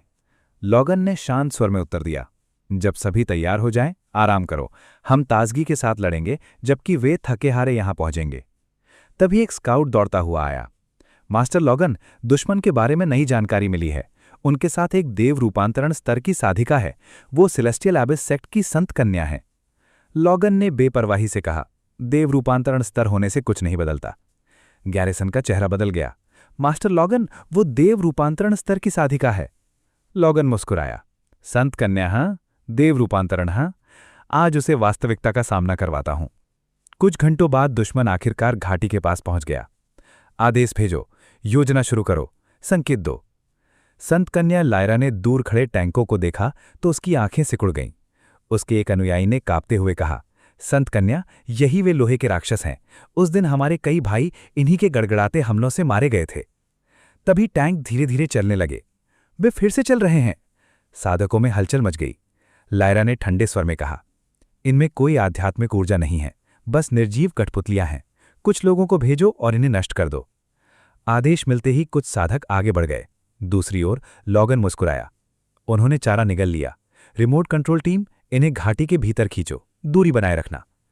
टैंक पीछे हटते रहे और साधक उनका पीछा करते रहे। रुको मत, इन्हें भागने मत दो, हमारे भाइयों का बदला लो। जैसे ही पूरा दल घाटी के भीतर घुसा, अचानक लायरा का चेहरा बदल गया। रुको, कुछ गड़बड़ है, यहां बहुत ज्यादा शांति है, सब सतर्क हो जाओ। तभी चारों दिशाओं से गोलियों की बारिश शुरू हो गई। फायर! विस्फोटों और गोलियों की गूंज ने पूरी घाटी को हिला दिया। ये क्या है? छिपे हुए प्रोजेक्टाइल? मेरा क्लोन अभी अभी मिट गया। संत कन्या, ये घात है, वे चारों तरफ से हमला कर रहे हैं। कई साधक चीखते हुए गिरने लगे। लायरा क्रोध से गरजी, कायरों, चूहों की तरह छिपकर हमला करते हो, बाहर आओ और सामना करो। लॉगन दूर खड़ा मुस्कुरा रहा था। जल्दी मत करो संत कन्या, असली भोजन अभी आया है। सभी यूनिट्स युद्ध स्थिति में जाओ। अगले ही क्षण 12 मैकहाउंड्स गरजते हुए आगे बढ़े। साधक स्तब्ध रह गए। ये क्या चीजें हैं? कठपुतली पशु? इनमें कोई आध्यात्मिक शक्ति क्यों नहीं है? ये मेरी ओर आ रहा है, दूर हटो। ये कैसी दुष्ट जादूगरी है? मैकहाउंड्स और सैनिकों की समन्वित गोलीबारी ने साधकों की पंक्तियां तोड़ दी। लॉगन ने हाथ उठाया। बस, सभी यूनिट्स, पूर्ण आक्रमण शुरू करो, समन्वित हमला। 500 सैनिक एक साथ आगे बढ़े। कुछ ही मिनटों में युद्ध का परिणाम स्पष्ट हो गया। घायल और भयभीत साधक जमीन पर घुटने टेकने लगे। ये असंभव है, एक साधक बड़बड़ाया। हम नश्वरों से हार गए। जो विरोध करेगा काट दिया जाएगा, सैनिकों ने गर्जना की। समझदार हो तो अभी आत्मसमर्पण करो। दया करो, कृपा करो। कई साधक रोते हुए घुटनों पर गिर पड़े। युद्ध समाप्त हो चुका था। गैरिसन अविश्वास से चारों ओर देख रहा था। मास्टर लॉगन, हम सचमुच जीत गए। 500 नश्वरों ने 100 से अधिक साधकों को परास्त कर दिया। लॉगन ने सिर हिलाया। अभी नहीं, एक अभी भी बाकी है। तभी आकाश से लायरा नीचे उतरी। उसका चेहरा क्रोध से विकृत था। घटिया नश्वर, तुमने कौन सी दुष्ट जादूगरी का उपयोग किया? लॉगन ने कंधे उचकाए। अगर तुम्हारी भलाई इसी में है तो आत्मसमर्पण कर दो। लायरा की आंखों में अपमान की ज्वाला भड़क उठी। क्या कहा? तुम चाहते हो कि मैं एक नश्वर के सामने आत्मसमर्पण करूं? गैरिसन घबरा गया। मास्टर लॉगन, सावधान, वो लायरा है, सेलेस्टियल एबिस सेक्ट की संत कन्या। इतनी कम उम्र में ही वो देव रूपांतरण के शिखर पर पहुंच गई है। लॉगन की आंखें चमक उठीं। अगर इसे पकड़ लिया जाए तो पूरी सेक्ट के खिलाफ बंधक के रूप में इस्तेमाल किया जा सकता है। लायरा हंसी, बड़े बड़े शब्द। गैरिसन ने फुसफुसाया। मास्टर लॉगन, देव रूपांतरण कोई मजाक नहीं है। केवल एक विचार से वो 100 गज दूर टेलीपोर्ट कर सकती है। समझ गया, लॉगन ने मन ही मन कहा। सिस्टम, एक high powered tranquilliser gun redeem करो। इतनी ताकतवर कि हाथी क्या, डायनासोर तक गिर जाए। रिडेम्पशन सफल। 100 पॉइंट खर्च हुए। लायरा ने हमला करने के लिए हाथ उठाया। नश्वर, ये लो। लेकिन उसकी बात पूरी होने से पहले ही एक हल्की सी आवाज हुई। फुस। सावधान, गैरिसन चिल्लाया, पर देर हो चुकी थी। लायरा एक पल के लिए जमी रही, फिर उसकी आंखें धुंधली होने लगी। ये, मुझे इतना चक्कर क्यों आ रहा है? तुमने मेरे साथ क्या किया? उसकी आवाज कमजोर पड़ गई और अगले ही क्षण वो सीधे लॉगन की बाहों में बेहोश होकर गिर पड़ी।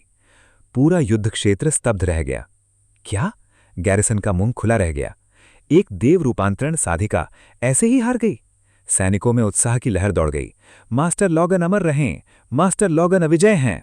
लॉगन ने हाथ उठाकर उन्हें शांत किया। ठीक है, कैदियों को सुरक्षित करो और एज़्योर सिटी वापस चलो। लौटते समय गैरिसन ने सिर झुका दिया। मास्टर लॉगन, आपकी रणनीति देवताओं जैसी है और आपकी क्षमताएं अथाह हैं।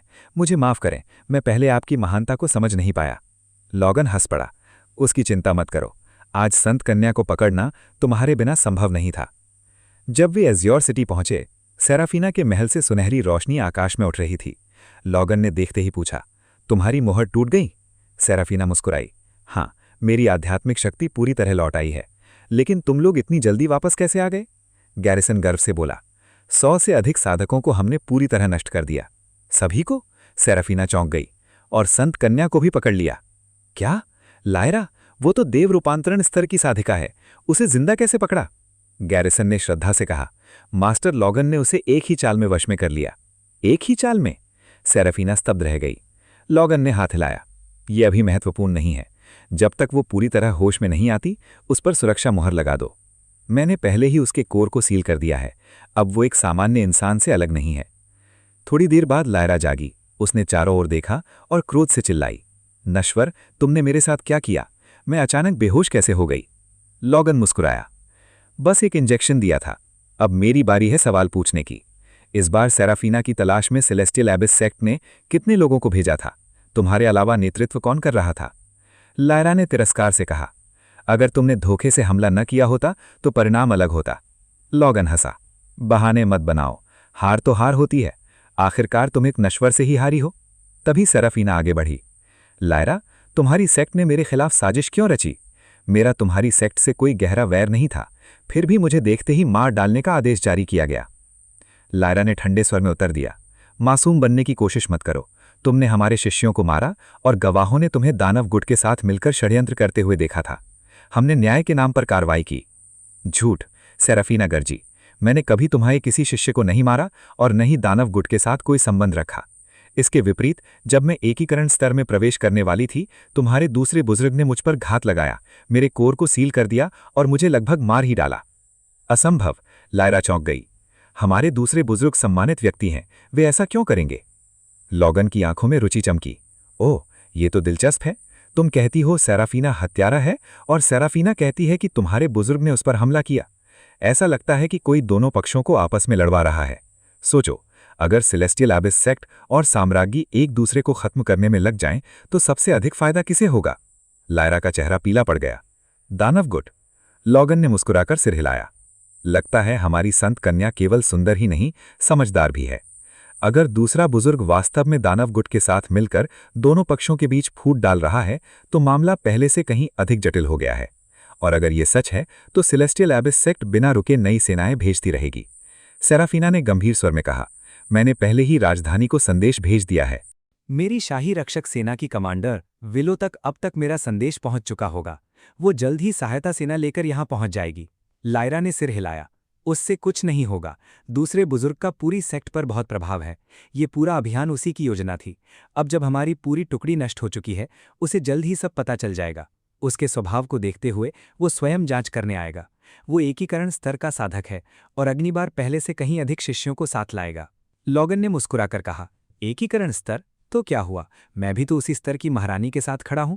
सेराफीना गंभीर स्वर में बोली, अगर सचमुच कोई छाया में बैठकर ये सब षड्यंत्र रच रहा है, तो सीधे सेलेस्टियल एबिस सेक्ट से युद्ध करना सबसे बड़ी मूर्खता होगी। युद्ध केवल ताकत से नहीं, बल्कि रणनीति और गठबंधनों से जीता जाता है।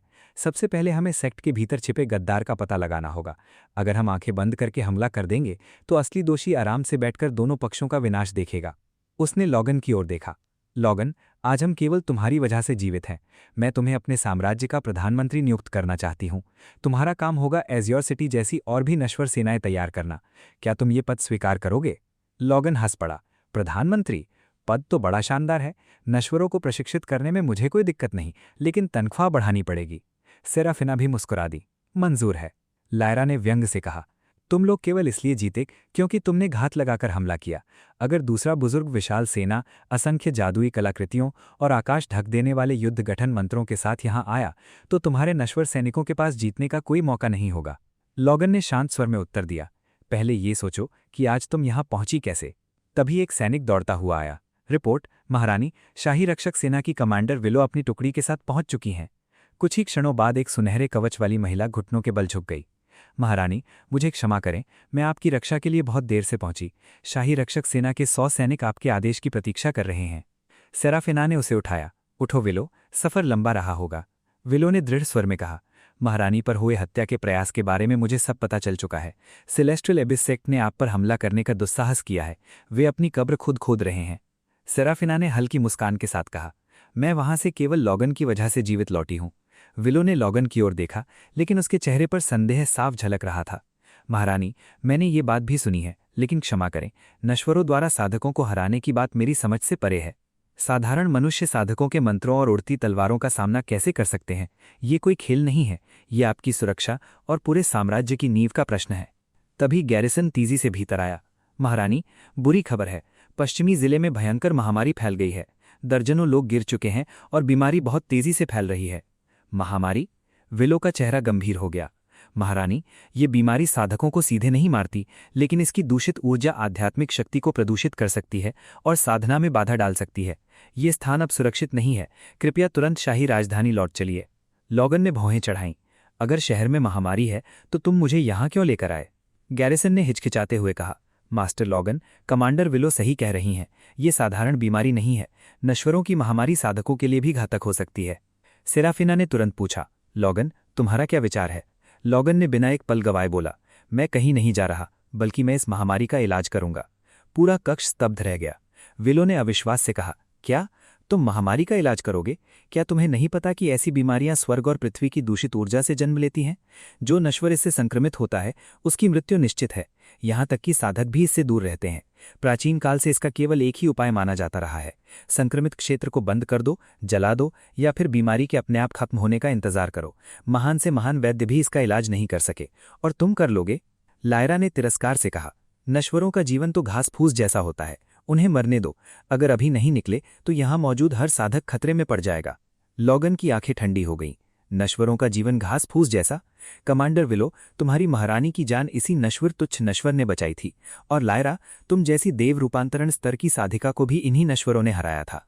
फिर उसने सेराफिना की ओर मुड़कर कहा, सारा, जो जनता का दिल जीतता है वही दुनिया जीतता है।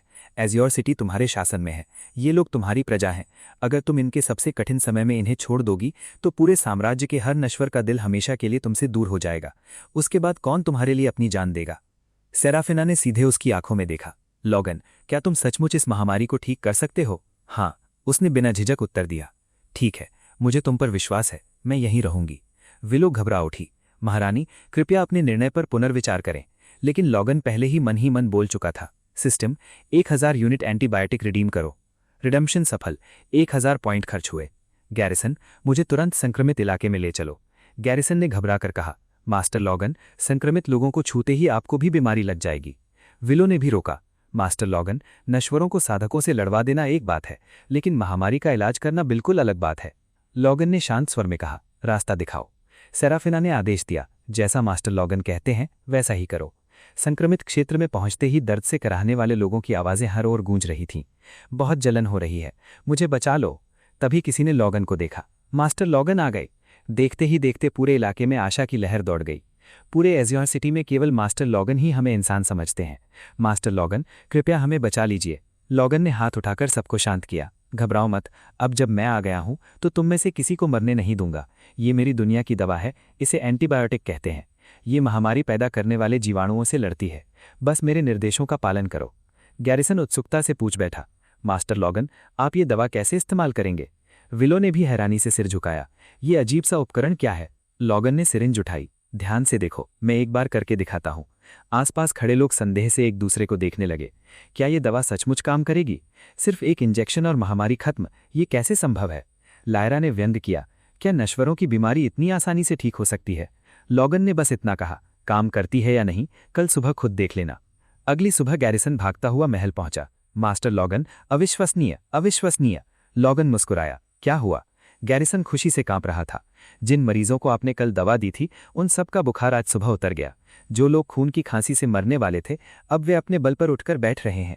क्या सभी संक्रमित नश्वर ठीक होने लगे? गैरिसन ने दृढ़ता से कहा, मैं झूठ नहीं बोल रहा, मैंने अपनी आंखों से देखा है। जो लोग कल मौत के दरवाजे पर थे आज वे दलिया खा रहे हैं। सेराफिना ने तुरंत कहा, चलो खुद देख कर आते हैं। जैसे ही वे संक्रमित क्षेत्र में पहुंचे लोगों ने लॉगन को घेर लिया। मास्टर लॉगन आ गए। एक बूढ़ा आदमी आंसुओं से भरी आंखों के साथ उनके सामने घुटनों पर बैठ गया। कल मैं मरने वाला था, अगर मास्टर लॉगन नहीं होते तो आज जीवित न होता। दूसरे लोग भी झुक गए। मास्टर लॉगन, आज से आप हमारे उद्धारक हैं। आग में कूदना पड़े या तलवारों पर चलना पड़े, आपके एक आदेश पर हम सब जान देने को तैयार हैं। विलो ये दृश्य देखकर अवाक रह गई। महारानी, ये सभी नश्वर पूरी तरह लॉगन के प्रति समर्पित हो चुके हैं। ये कैसे संभव है? सिर्फ कल के इंजेक्शनों से उसने महामारी पर काबू पा लिया। लॉगन ने सबको उठने का इशारा किया। खड़े हो जाओ। मैंने तुम्हें इसलिए नहीं बचाया कि तुम मेरे सामने सिर झुकाओ। मैं चाहता हूं कि तुम एक बात हमेशा याद रखो, नश्वर का जीवन भी उतना ही मूल्यवान है जितना किसी और का। अगर किसी का धन्यवाद करना है तो अपनी महारानी का करो। तुम्हें बचाने का आदेश उन्होंने दिया था। अगले ही क्षण पूरा इलाका गूंज उठा, महारानी की जय हो, महारानी अमर रहें। सेराफिना चुपचाप ये दृश्य देखती रही। उसके होठों पर हल्की मुस्कान उभरी। ये मेरे लिए लोगों के दिलों में विश्वास और अधिकार स्थापित कर रहा है। अब समझ में आया। लॉगन की बात सुनकर सेराफिना की आंखों में समझ की चमक उभर आई। तो ऐसे लोगों का दिल जीता जाता है। अब मैं समझ गई कि तुम्हें नश्वरों को हर हाल में बचाना क्यों चाहते थे। तभी कमांडर विलो ने पूछा, मास्टर लॉगन, क्या तुम्हारे ये 500 नश्वर सैनिक सचमुच साधकों से लड़ सकते हैं? लॉगन मुस्कुराया। अगर आपको संदेह है, कमांडर विलो, तो प्रशिक्षण मैदान चलिए, अपनी आंखों से देख लीजिए। विलो ने बिना झिझक उत्तर दिया, अगर ऐसा है तो मैं अवश्य देखना चाहूंगी। किनारे खड़ी लायरा ने ठंडी हंसी हंसते हुए कहा, नश्वर आखिर नश्वर ही होते हैं, वे केवल घात लगाकर ही साधकों को हरा सकते हैं। लॉगन ने उसकी ओर देखा। संत कन्या लायरा, आज तुम्हारी आंखें भी खोल देते हैं। उसने ऊंची आवाज में आदेश दिया, सभी इकाइयां सावधान। पहला अभ्यास, वजन के साथ लंबी दूरी की दौड़, शुरू। देखते ही देखते 500 सैनिक भारी बोझ उठाकर एक साथ दौड़ पड़े। उनकी चाल में जरा भी अव्यवस्था नहीं थी। विलो के चेहरे पर आश्चर्य साफ दिखाई देने लगा। इन नश्वरों ने अपने शरीर को इतनी सहन शक्ति तक पहुंचा दिया। लायरा ने फिर तिरस्कार से कहा, यह केवल सहन शक्ति है, साधक तो एक ही क्षण में उड़ती तलवार पर हजारों मील पार कर लेते हैं। उनके शरीर जन्म से ही नश्वरों से कहीं श्रेष्ठ होते हैं। चाहे ये कितनी भी मेहनत कर लें, ये अंतर कभी नहीं मिटेगा। लॉगन मुस्कुराया, तो फिर कुछ और देखते हैं। उसने आदेश दिया, सभी तैयार, थंडर स्ट्राइक। अगले ही पल भीषण गर्जना के साथ गोलियों की बौछार गूंज उठी। दूर रखा लक्ष्य पल भर में चकनाचूर हो गया। लायरा की आंखें फैल गईं। ये वही भयानक गर्जना है। उस दिन युद्ध में मेरे आधे लोग तो तुम्हारा चेहरा देखने से पहले ही मारे जा चुके थे। लॉगन ने विलो की ओर देखा। अब विश्वास हुआ? विलो ने गंभीरता से कहा, यह निम्न स्तर के साधकों पर तो असर कर सकता है, लेकिन उच्च स्तर के साधकों के सामने। वो बात पूरी भी नहीं कर पाई थी कि लॉगन बोल उठा, कमांडर विलो, क्या मैं आपके 100 नवजात 8वां स्तर के रक्षकों को उधार ले सकता हूं? किस लिए? मैं चाहता हूं कि ये साधक नश्वर सैनिकों के साथ मिलकर प्रशिक्षण लें। अगर साधक और नश्वर एक दूसरे की ताकतों को जोड़ दें तो मैं ऐसी सेना बना सकता हूं जिसे हराना असंभव होगा। सेराफिना की आंखें चमक उठीं। साधक और नश्वर सेना साथ मिलकर लड़ें, ये तो अद्भुत विचार है। उसने तुरंत आदेश दिया, कमांडर विलो, अपने सभी 100 सैनिक मास्टर लॉगन को सौंप दो। आज से वे नश्वर सैनिकों के साथ रहेंगे, खाएंगे, सोएंगे, दौड़ेंगे, रणनीति सीखेंगे और युद्ध अभ्यास करेंगे। विलो का चेहरा बदल गया। ये असंभव है। नवजात आत्मा स्तर के साधक नश्वरों के साथ रहेंगे, उनके साथ मिट्टी में लौटेंगे, ये हास्यास्पद है। लॉगन ने शांत स्वर में कहा, मैं महारानी द्वारा नियुक्त प्रधानमंत्री हूं, पूरी सेना पर मेरा अधिकार है, ये आदेश है। सेराफिना ने कठोर स्वर में कहा, कमांडर विलो, मास्टर लॉगन के आदेशों का पालन करो। विलो ने अनिच्छा से सिर झुका दिया, जैसी आज्ञा, लेकिन वे साधक बहुत अभिमानी हैं, शायद आपकी बात न माने। लॉगन हल्का सा मुस्कुराया, अगर नहीं माने तो मानना सिखा दूंगा। कुछ ही देर बाद 100 साधक नश्वर सैनिकों के सामने खड़े थे और आपस में असंतोष से बड़बड़ा रहे थे। हमसे किसी नश्वर के आदेश मानने को कहा जा रहा है, ये तो हमारा अपमान है। आज से तुम सब एक ही बटालियन के सदस्य हो। नश्वर सैनिकों के साथ रहोगे, खाओगे, सोओगे, दौड़ोगे, रणनीति सीखोगे और युद्ध अभ्यास करोगे। एक साधक आगे बढ़ा, हमने बहुत पहले भोजन की आवश्यकता पार कर ली है। हमारे शरीर नश्वरों से कहीं श्रेष्ठ हैं, हमें शारीरिक प्रशिक्षण की क्या जरूरत? दूसरा बोला, हम युद्ध मंत्रों का अभ्यास करते हैं, ये बेकार की कसरत हमारे किस काम की? तीसरा तिरस्कार से हंसा, और नश्वरों के साथ मिलकर लड़ना, ये कभी नहीं होगा। फिर उसने सीधे लॉगन की ओर देखा, तुम केवल एक नश्वर हो, हम नवजात आत्मा स्तर के साधक हैं, हम तुम्हारी बात क्यों माने? लॉगन ने सिर हिलाया, तो तुम्हें लगता है कि कोई नश्वर तुम्हें आदेश देने योग्य नहीं है? उसने मुस्कुराते हुए कहा, ठीक है, मैं समझ गया। तुम में से कोई एक मेरे साथ मुकाबला करे। अगर तुम जीत गए तो आज के बाद ना तुम्हें प्रशिक्षण लेना होगा और ना मेरे आदेश मानने होंगे। मंजूर? मंजूर। एक मध्य स्तरीय नवजात आत्मा साधक आगे बढ़ा, मैं चुनौती स्वीकार करता हूं प्रधानमंत्री लॉगन। विलो घबरा गई, मास्टर लॉगन, इसकी आवश्यकता नहीं है। लेकिन लॉगन ने हाथ उठाकर उसे रोक दिया। प्रतियोगिता बहुत सरल है। 1000 मीटर दूर एक पुआल का लक्ष्य रखा है, हम दोनों यहीं से हमला करेंगे। जो सबसे पहले और सबसे सटीक निशाना लगाएगा वही विजेता होगा। साधक हंस पड़ा, 1000 मीटर? मैं तो एक सांस में उड़ती तलवार पर वहां पहुंच सकता हूं। तुम जैसे नश्वर को वहां पैदल जाने में आधा दिन लग जाएगा। लॉगन ने मन ही मन कहा, सिस्टम, एक स्नाइपर राइफल रिडीम करो। रिडेम्पशन सफल। 300 पॉइंट खर्च हुए। उसके हाथ में एक लंबी आधुनिक राइफल प्रकट हुई। सभी लोग उसे हैरानी से देखने लगे। ये क्या है? विलो ने सिर हिला दिया, लगता है इस बार आप हार जाएंगे। साधक ने व्यंग किया, प्रधानमंत्री लॉगन, मैं आपको 15 मिनट की बढ़त देता हूं, पहले आप शुरू कीजिए। लॉगन ने राइफल कंधे पर टिकाई, जरूरत नहीं, हम साथ शुरू करेंगे। तैयार? शुरू। अगले ही पल एक तीखी आवाज गूंजी। दूर 1000 मीटर पर रखा हथेली जितना छोटा लक्ष्य धूल बनकर बिखर गया। पूरा मैदान सन्न रह गया। साधक की आंखें फटी रह गईं। ये कैसे संभव है? तुमने तो उंगली तक मुश्किल से हिलाई।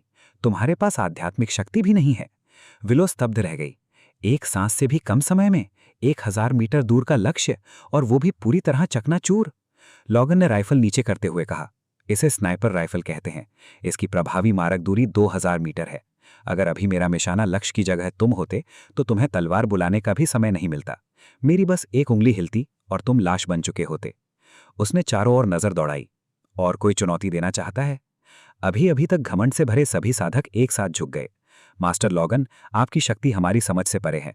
हम पूरी तरह पराजय स्वीकार करते हैं और आपके आदेशों का पालन करेंगे। आज से हम नश्वर सैनिकों के साथ मिलकर प्रशिक्षण लेंगे। लॉगन संतुष्ट होकर बोला, बहुत अच्छा। आज से तुम सब मेरे अधीन हो, चाहे नश्वर हो या साधक, मेरे लिए सभी समान हैं। 1 महीने बाद परीक्षा होगी। जो सबसे अधिक अंक लाएगा उसे मेरे हाथ में इसी हथियार जैसा एक हथियार पुरस्कार में मिलेगा। जी सर, सभी ने एक स्वर में उत्तर दिया। लॉगन ने दूर क्षितिज की ओर देखते हुए कहा, सेलेस्टियल अबिस सेक्ट के 100 से अधिक लोग मारे जा चुके हैं। उनकी संत कन्या भी हमारे कब्जे में है। अगली बार वे इससे कहीं बड़ी सेना भेजेंगे। हमारी संख्या अभी बहुत कम है, हमें और लोगों की जरूरत होगी। गैरिसन ने तुरंत पूछा, मास्टर लॉगन, आपका क्या आदेश है? इस बार 1000 और नश्वर भर्ती करो। गैरिसन आत्मविश्वास से मुस्कुराया। निश्चिंत रहिए, अब एज़्योर सिटी में आपकी बात ही कानून है। लोग आपको दिन से चाहते हैं। जैसे ही भर्ती की घोषणा होगी, लोग खुद दौड़ते हुए आएंगे। लॉगन ने सिर हिलाया। भर्ती और आगे का प्रशिक्षण तुम्हारे जिम्मे है। लायरा ने व्यंग से कहा, 10,000 नश्वर भी भर्ती कर लो तो क्या होगा? सेलेस्टियल एबिस सेक्ट के पास तो नवजात आत्मा स्तर के ही सैकड़ों साधक हैं और देव रूपांतरण स्तर के भी दर्जनों। लॉगन हल्का सा मुस्कुराया। संत कन्या लायरा, बैठकर देखती रहो कि मैं लॉगन पूरे सेलेस्टियल एबिस सेक्ट के चेहरे पर कैसे तमाचा मारता हूं। जल्द ही पूरे एज़्योर सिटी में घोषणा गूंजने लगी। मास्टर लॉगन की नई सेना के लिए भर्ती शुरू। केवल 1000 स्थान। 16 से 30 वर्ष तक के सभी स्वस्थ स्त्री पुरुष आवेदन कर सकते हैं। लोग उमड़ पड़े। गैरिसन, मेरा नाम लिखो, मैं भी भर्ती होऊंगा। मास्टर लॉगन ने हमें दिखा दिया कि नश्वर का जीवन भी मूल्यवान है। मेरी मां ने कहा है, मास्टर लॉगन का साथ दो और साधकों की गुलामी छोड़ दो। मैं हमेशा सोचता था कि साधक अजेय होते हैं, लेकिन अब समझ आया कि हम नश्वर उनसे किसी भी तरह कम नहीं है। भीड़ के सामने खड़े होकर लॉगन ने ऊंची आवाज में कहा, सुनो, नश्वर लोग आत्मिक जड़ों या रक्तवंश के सहारे नहीं जीते। हमारी ताकत हमारी एकता, हमारा अनुशासन और हमारा साहस है। जब तक तुम मेहनत करने और लड़ने को तैयार हो, मैं लॉगन वादा करता हूं कि तुम में से हर एक के हाथ में हथियार होगा और हर एक युद्ध के लिए तैयार होगा। अब समय आ गया है कि साधक भी नश्वरों की असली ताकत देखें। तभी एक गुप्तचर तेजी से महल में पहुंचा और घुटनों के बल बैठ गया। महारानी, सेलेस्टियल अबिस सेक्ट के भीतर से ताज़ा खुफिया सूचना मिली है।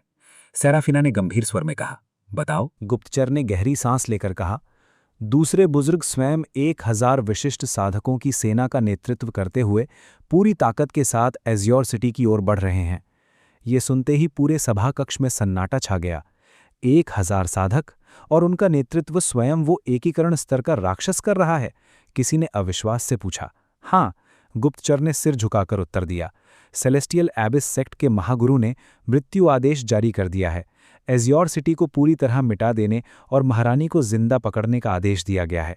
उसने कुछ क्षण रुककर फिर कहा, और दूसरे बुजुर्ग ने एक और शपथ भी ली है। लॉगन ने भौएं उठाईं। कौन सी शपथ? उन्होंने कसम खाई है कि इस सब का जिम्मेदार मास्टर लॉगन को पकड़कर सेलेस्टियल एबिस सेक्ट ले जाएंगे और सबके सामने उसकी खाल जिंदा उधेड़ देंगे ताकि वो दूसरों के लिए चेतावनी बन सके। लॉगन हंस पड़ा। बड़ी बड़ी बातें करने में तो माहिर हैं, आने दो उन्हें। हमारी सेना तैयार है। वे मरने मारने की लड़ाई चाहते हैं, एज़्योर सिटी को मिटाना चाहते हैं और मेरी खाल उधेड़ना चाहते हैं। तो मैं भी आखिरी सांस तक इस शहर की रक्षा करूंगा, हर एक हमलावर का सफाया करूंगा और उसके बाद सीधे सेलेस्टियल एबिस सेक्ट पर चढ़ाई करूंगा। लायरा ने तिरस्कार से कहा, सपने देखना बंद करो। क्या तुम्हें लगता है कि मेरे साथ आए 100 साधकों को हराने के बाद तुम 1000 विशिष्ट साधकों का सामना कर सकते हो? लॉगन, तुम बहुत भोले हो। अभी मेरी मूल शक्ति पर लगी मोहर खोल दो। जब सेक्ट यहां पहुंचेगी तो मैं युद्ध विराम की कोशिश कर सकती हूं। लॉगन ने सिर हिलाया। उसकी जरूरत नहीं। संत कन्या लायरा, फिलहाल तुम्हारा काम केवल एक बंधक बने रहना है। सही समय आने पर तुम्हें तुम्हारे प्रिय दूसरे बुजुर्ग के खिलाफ इस्तेमाल किया जाएगा। फिर उसने सेराफीना की ओर देखा। सारा, अब युद्ध की तैयारी का समय आ गया है, चलो प्रशिक्षण मैदान चलते हैं। थोड़ी देर बाद पूरा प्रशिक्षण मैदान सैनिकों से भर चुका था। लॉगन ऊंचे मंच पर खड़ा हुआ और गरज कर बोला, भाइयों, सेलेस्टियल एबिस सेक्ट के 1000 साधक इस समय एज्योर सिटी की ओर बढ़ रहे हैं। उन्होंने शपथ ली है कि हमारे शहर को मिट्टी में मिला देंगे। क्या तुम उन्हें ऐसा करने दोगे? कभी नहीं। हजारों गलों से एक साथ गर्जना उठी। वे मुझे और हमारी महारानी को जिंदा पकड़ना चाहते हैं। क्या तुम उन्हें सफल होने दोगे? कभी नहीं। सैनिकों का जोश आसमान छूने लगा। तभी किसी ने पूछा, मास्टर लॉगन, इस बार हमारे सामने कितने दुश्मन हैं? लॉगन ने गंभीर स्वर में उत्तर दिया, इस बार सेलेस्टियल एबिस सेक्ट अपनी पूरी ताकत भेज रही है, पूरे 1000 साधक। ये सुनते ही भीड़ में हलचल मच गई। 1000 साधक? इतना तो किसी शहर को पलक झपकने में मिटा सकता है। हमारी संख्या तो ज्यादा है, लेकिन साधक केवल 100 हैं, बाकी सब नश्वर हैं। हम जीतेंगे कैसे? विलो भी बोली, मास्टर लॉगन, वे ठीक कह रहे हैं। इस बार सामने 100 नहीं बल्कि 1000 साधक होंगे जो संगठित युद्ध गठन में हमला करेंगे। लायरा ने फिर समझाने की कोशिश की, लॉगन, मुझे अभी मुक्त कर दो, शायद मैं दूसरे बुजुर्ग को पीछे हटने के लिए मना सकूं। लॉगन मुस्कुराया, किसने कहा कि हम नहीं जीत सकते? मेरे पास अभी भी कुछ ऐसे पत्ते हैं जो मैंने दिखाए ही नहीं। उसने मन ही मन आदेश दिया, सिस्टम 30 स्नाइपर राइफलें, 500 ग्रेनेड, 500 रिमोट नियंत्रित मैकहाउंड, 100 आंसू गैस के गोले और 5 मोर्टार उनके पूरे गोला बारूद सहित रिडीम करो। रिडेम्पशन सफल। 7500 पॉइंट खर्च हुए। अगले ही पल उसके सामने आधुनिक हथियारों का ढेर लगा था। उसने एक ग्रेनेड उठाया। इसे ग्रेनेड कहते हैं, बस सेफ्टी पिन खींचो और दुश्मन की ओर फेंक दो। उसने प्रदर्शन किया। अगले ही क्षण भीषण विस्फोट हुआ और आसपास मौजूद लोग दंग रह गए। ये शक्ति, ये तो स्वर्णकोर स्तर के साधक के पूरे प्रहार के बराबर है, किसी ने आश्चर्य से कहा। लॉगन मुस्कुराया, सिर्फ पिन खींचो और फेंक दो। मेरे पास ऐसे 500 ग्रेनेड हैं। दुश्मनों की भीड़ में एक भी गिरा तो कई लोग एक साथ खत्म हो जाएंगे। फिर वो एक बड़े हथियार के पास पहुंचा। लेकिन असली विनाश की बात करें तो इसका मुकाबला कोई नहीं कर सकता। इसे मोर्टार कहते हैं। बस सही कोण तय करो, गोला डालो और ये सैकड़ों मीटर दूर दुश्मनों पर आसमान से बिजली बनकर टूटेगा। ये शहर की दीवारों के पीछे से हमला करेगा, जबकि दुश्मन नीचे घनी कतारों में खड़े होंगे।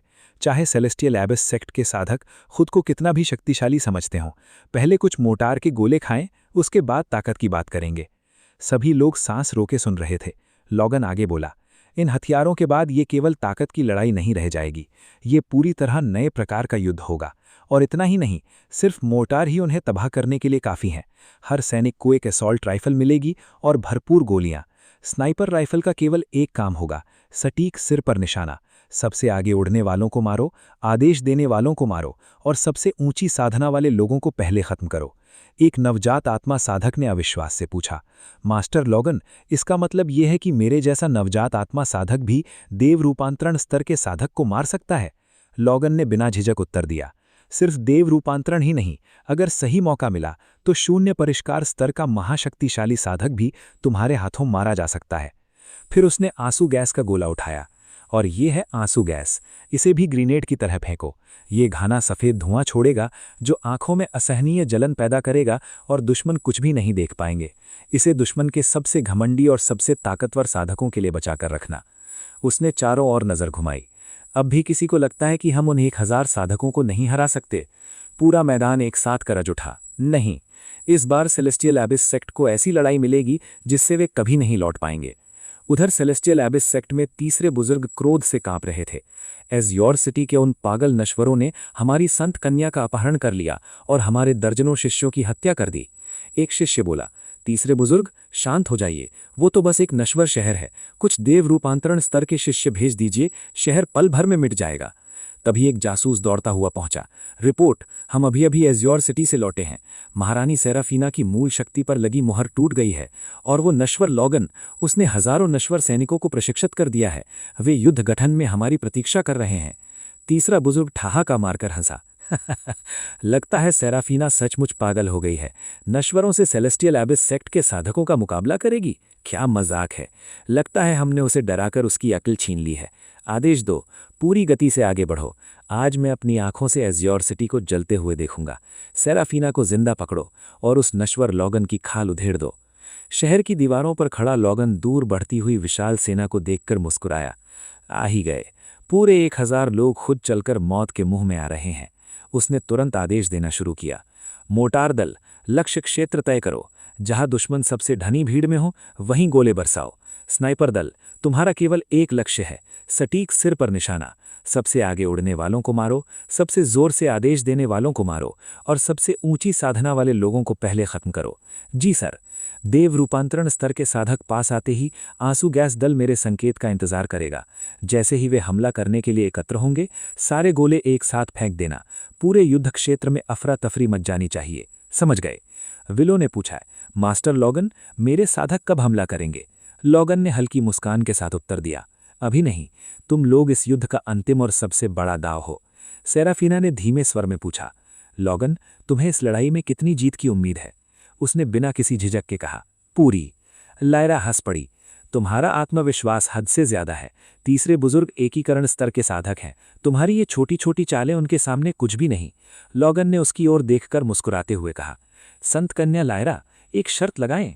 अगर हम जीत गए तो तुम मुझे अपना स्वामी मानोगी, लेकिन अगर हम हार गए तो मैं तुम्हें आज़ाद कर दूंगा। उसी समय शहर के बाहर से एक गगनभेदी गर्जना सुनाई दी। सेराफीना, बाहर निकलो। तीसरे बुजुर्ग की आवाज़ पूरे युद्ध क्षेत्र में गूंज उठी। तुमने हमारे शिष्यों की हत्या की, दानव गुट से मिलकर षड्यंत्र रचा। ये ऐसा अपराध है जिसकी सज़ा केवल मृत्यु है। तुरंत हमारी संत कन्या लायरा को रिहा कर दो, फिर अपनी साधना और घुटनों के बल झुको और आत्मसमर्पण कर दो, और वो नश्वर लोगन, खुद को बांधकर बाहर आ जाओ। शायद मैं तुम्हारी लाश को एक ही टुकड़े में छोड़ दूं। लोगन ने होंठ टेढ़े करते हुए व्यंग से कहा, अरे बूढ़े, सिर्फ ऊंची आवाज में बोलने से कोई सही नहीं होता। मुझसे बात करते समय अपनी जुबान संभाल कर रखना। तीसरे बुजुर्ग के पीछे खड़े एक शिष्य ने गुस्से से दहाड़ लगाई। एक मामूली नश्वर तीसरे बुजुर्ग का अपमान करने की हिम्मत करता है? दूसरा तिरस्कार से बोला, हद हो गई, एक नश्वर इतना बकवास कैसे कर सकता है? लोगन ने बिना डरे जवाब दिया, तुम लोग बार बार कहते हो कि सारा ने दानव गुट से मिलकर साजिश की है। सबूत कहाँ हैं? मेरी नज़र में तो असली गद्दार तुम हो थॉन। दानव गुट के साथ मिलकर तुम ही संप्रदाय और महारानी के बीच महायुद्ध भड़काना चाहते हो। थॉन का चेहरा गुस्से से विकृत हो गया। बदतमीज लड़के, मुझ पर इतना बड़ा आरोप लगाने की तुम्हारी हिम्मत कैसे हुई? लोगन हंस पड़ा। लगता है सच सुनकर नस दब गई। महारानी पर हमला करके अराजकता फैलाना चाहते थे ताकि दानव गुट आसानी से भीतर घुस सके। तुम तो साफ साफ दानव गुट के लगाए हुए मोहरे हो, जो स्वर्गीय गर्द संप्रदाय के भीतर छिपा बैठा है। चुप, थॉन गरजा। स्वर्गीय गर्द संप्रदाय के शिष्यों, मेरा आदेश सुनो। सेना बनाकर शहर पर धावा बोल दो। एजियोर नगर को राख में बदल दो। सेराफिना को जिंदा पकड़ो और उस बकबक करने वाले नश्वर को टुकड़े टुकड़े कर दो। लोगन मुस्कुराया तो आखिरकार नकाब उतर ही गया। आंसू गैस, फायर। अगले ही पल धुएं के गोलों की बारिश हुई। ये क्या है? मेरी आंखें, मुझे कुछ दिखाई नहीं दे रहा। फैल जाओ, जल्दी फैल जाओ, ये धुआं दम घोट रहा है। थॉन चिल्लाया, शांत रहो, ये सिर्फ सस्ता धुआं है। अपनी आध्यात्मिक शक्ति से रक्षा करो। उसी समय लोगन की आवाज गूंजी, स्नाइपर्स, जो भी अभी तक खड़ा दिखाई दे, खासकर ऊंची साधना वाले, उन्हें तुरंत खत्म कर दो। कुछ ही क्षणों में चीखें गूंज उठीं। देव रूपांतरण स्तर के वरिष्ठ शिष्य मारे गए। शून्य शोधन स्तर के बुजुर्ग भी गिर पड़े। हमें तो ये भी नहीं दिख रहा कि हमला कौन कर रहा है। हर बार दीवारों की तरफ से धमाके जैसी आवाज आती है और हमारा एक आदमी मर जाता है। आखिर ये कैसी शक्ति है? लोगन ने तुरंत अगला आदेश दिया, सभी सैनिक खुलकर गोली चलाओ। मशीन गनों की गर्जना ने पूरा युद्ध क्षेत्र हिला दिया। वो क्या चीज है? भागो, यहां से भागो। थॉन दहाड़ा, कोई पीछे नहीं हटेगा। अपनी जगह डटे रहो, रक्षात्मक गठन बनाओ। सेराफिना आश्चर्य से बोली, तो यही है वो संपूर्ण अग्निवर्षा जिसके बारे में मास्टर लोगन ने बताया था। लोगन ने आदेश दिया, कमांडर विलो, 100 नेसेंट सोल साधकों को लेकर शहर से बाहर निकलो। राइफलों और ग्रेनेड के साथ पलटवार करो। जो बच जाएं उन्हें भी खत्म कर दो। जी मास्टर। विलो ने बिना देर किए आदेश का पालन किया। जैसा मास्टर लोगन ने सिखाया था, 3-3 की टुकड़ियां बनाओ, बारी बारी से गोली चलाओ और जो भी अपने दल से अलग हो जाए उसे निशाना बनाओ। तभी एक साधक भागने लगा, लेकिन विलो ने मुस्कुराकर ग्रेनेड उसकी ओर उछाल दिया। कहाँ भाग रहे हो? ये लो। भयानक विस्फोट हुआ और दर्जनों साधक हवा में उछल गए। विलो हंस पड़ी। सच में ग्रेनेड सबसे बढ़िया हथियार हैं। बस आंखें बंद करो और भीड़ में एक फेंक दो। एक ही ग्रेनेड पूरा झुंड साफ कर देता है। आखिरकार दुश्मनों का मनोबल टूट गया। रुको, लड़ना बंद करो, मैं आत्मसमर्पण करता हूं। मेरी आध्यात्मिक शक्ति खत्म हो गई, अब मैं भाग भी नहीं सकता। थॉन गुस्से से चीखा, निकम्मो, वापस आओ। फिर उसने लोगन और सराफिना की ओर उंगली उठाई। तुम दोनों नीच हो, इतनी गंदी चालें चलकर जीतते हो, ऐसी जीत खोखली होती है। लोगन ने ठंडी हंसी के साथ जवाब दिया, बूढ़े, महारानी पर झूठा इल्जाम लगाना और युद्ध भड़काना क्या बहुत सम्मानजनक था? और फिर युद्ध भूमि में सिर्फ दो ही बातें मायने रखती हैं, जिंदगी या मौत। यहां कोई तुम्हारे बनाए नियमों से नहीं खेलता, जमाना बदल चुका है। उसने फिर आदेश दिया, कमांडर विलो, छोटे मोटे दुश्मनों को छोड़ो, सारी गोलाबारी उस बैंगनी चोगे वाले बूढ़े पर केंद्रित करो। जी सर, थॉन घबराकर चिल्लाया, जल्दी मेरे चारों ओर स्वर्गीय तलवार गठन बनाओ। लोगन ने तुरंत कहा, मोर्टार, उसी तलवार गठन पर लगातार गोलाबारी करो। कुछ ही पलों में आवाज आई, बुजुर्ग, गठन टूट रहा है, हमें तुरंत निकलना होगा, हमारी रक्षा अधिक देर टिक नहीं पाएगी। थॉन ने दांत पीसते हुए पीछे हटने का आदेश दिया। पीछे हटो, आज का ये अपमान मैं जरूर चुकाऊंगा। लोगन हंस पड़ा, यही है तुम्हारे तथाकथित महान साधकों की श्रेष्ठता, सबका पीछा करो, एक भी बचने ना पाए। युद्ध समाप्त होते ही सिस्टम की आवाज गूंजी। खिलाड़ी द्वारा बड़ी संख्या में शत्रुओं का सफाया किया गया। कुल अर्जित अंक 15,200। सिराफिना अभी भी विश्वास नहीं कर पा रही थी। लोगन, इतनी कम देर में हम जीत गए? विलो ने उत्साह से रिपोर्ट दी, स्वर्गीय गर्त संप्रदाय के 1000 श्रेष्ठ साधकों में से आधे से अधिक मारे जा चुके हैं और 30 से ज्यादा बंदी बना लिए गए हैं। महारानी की 100 वर्षों की सेवा और अनगिनत युद्धों में मैंने ऐसी जीत कभी नहीं देखी। लोगन मुस्कुराया, मैं लोगन, हर तरह के घमंड की दवा हूं। बस अफसोस इस बात का है कि वो बूढ़ा ठग थॉन भाग निकला। सेराफिना ने पूछा, अब आगे क्या करेंगे? लोगन की आंखों में तेज चमक उठा। अब तक स्वर्गीय गर्त संप्रदाय हमेशा हम पर हमला करता था और हम सिर्फ बचाव करते थे, लेकिन अब बाजी पलट चुकी है। सेराफिना ने चौंक कर पूछा, क्या तुम उनके मुख्यालय पर हमला करना चाहते हो? बिल्कुल, अब हमारी बारी है। विलो ने गंभीर स्वर में कहा, मास्टर लोगन, यह आसान नहीं होगा। संप्रदाय के सभी बुजुर्ग समेकन स्तर या उससे ऊपर हैं और उनका महान प्रधान बुजुर्ग तो विपत्ति उत्तीर्ण स्तर का है, जो सदियों से एकांत साधना में है। सेराफिना ने भी सिर हिलाया। आज तो सिर्फ उनका 1000 सैनिकों का अग्रदस्त आया था, लेकिन उनके पास 10,000 शिष्य हैं। हर तरफ नेसेंट सोल साधक हैं और संप्रदाय की रक्षा करने वाला विशाल गठन भी है। हमारी संख्या शायद पर्याप्त नहीं होगी। थॉन, जो दूर भागते हुए भी सुन रहा था, व्यंग से हंसा। लोगन, तुम सपना देख रहे हो। स्वर्गीय गर्त संप्रदाय 3000 वर्षों से अडिग खड़ा है। आज तक कोई बाहरी व्यक्ति उसके पर्वतीय द्वार तक नहीं पहुंच पाया। तुम्हारी 1000 लोगों की बिखरी हुई सेना अंदर घुसने से पहले ही मिटा दी जाएगी। लोगन ने शांत स्वर में कहा, मुश्किल है तो मुश्किल तरीके से सही। सिस्टम, 1000 पोर्टेबल सब मशीन गन, 1000 भारी मशीन गन पूरी गोलियों के साथ और 50 बेहोशी पैदा करने वाले धुएं के बम रिडीम करो। रिडेम्पशन सफल। 11,000 अंक खर्च हुए। लोगन ने सैनिकों के सामने नए हथियार रखे। इसे सब मशीन गन कहते हैं। राइफल से हल्की है, लेकिन पूरी तरह स्वचालित है और अविश्वसनीय गति से गोलियां बरसाती है। अगले ही पल एक जादुई ढाल पर गोलियां बरसी और वो कागज की तरह चिथड़े चिथड़े हो गई। सब स्तब्ध रह गए। लोगन ने दूसरी बड़ी गन उठाई और ये है भारी मशीन गन।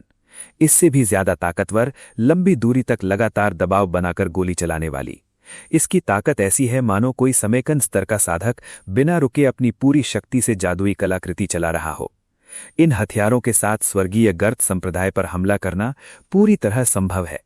अगर हर सैनिक के पास सब मशीन गन या मशीन गन, साथ में ग्रेनेड, आंसू गैस और मोर्टार हों, तो क्या हम 100 के मुकाबले 1 लड़ सकते हैं?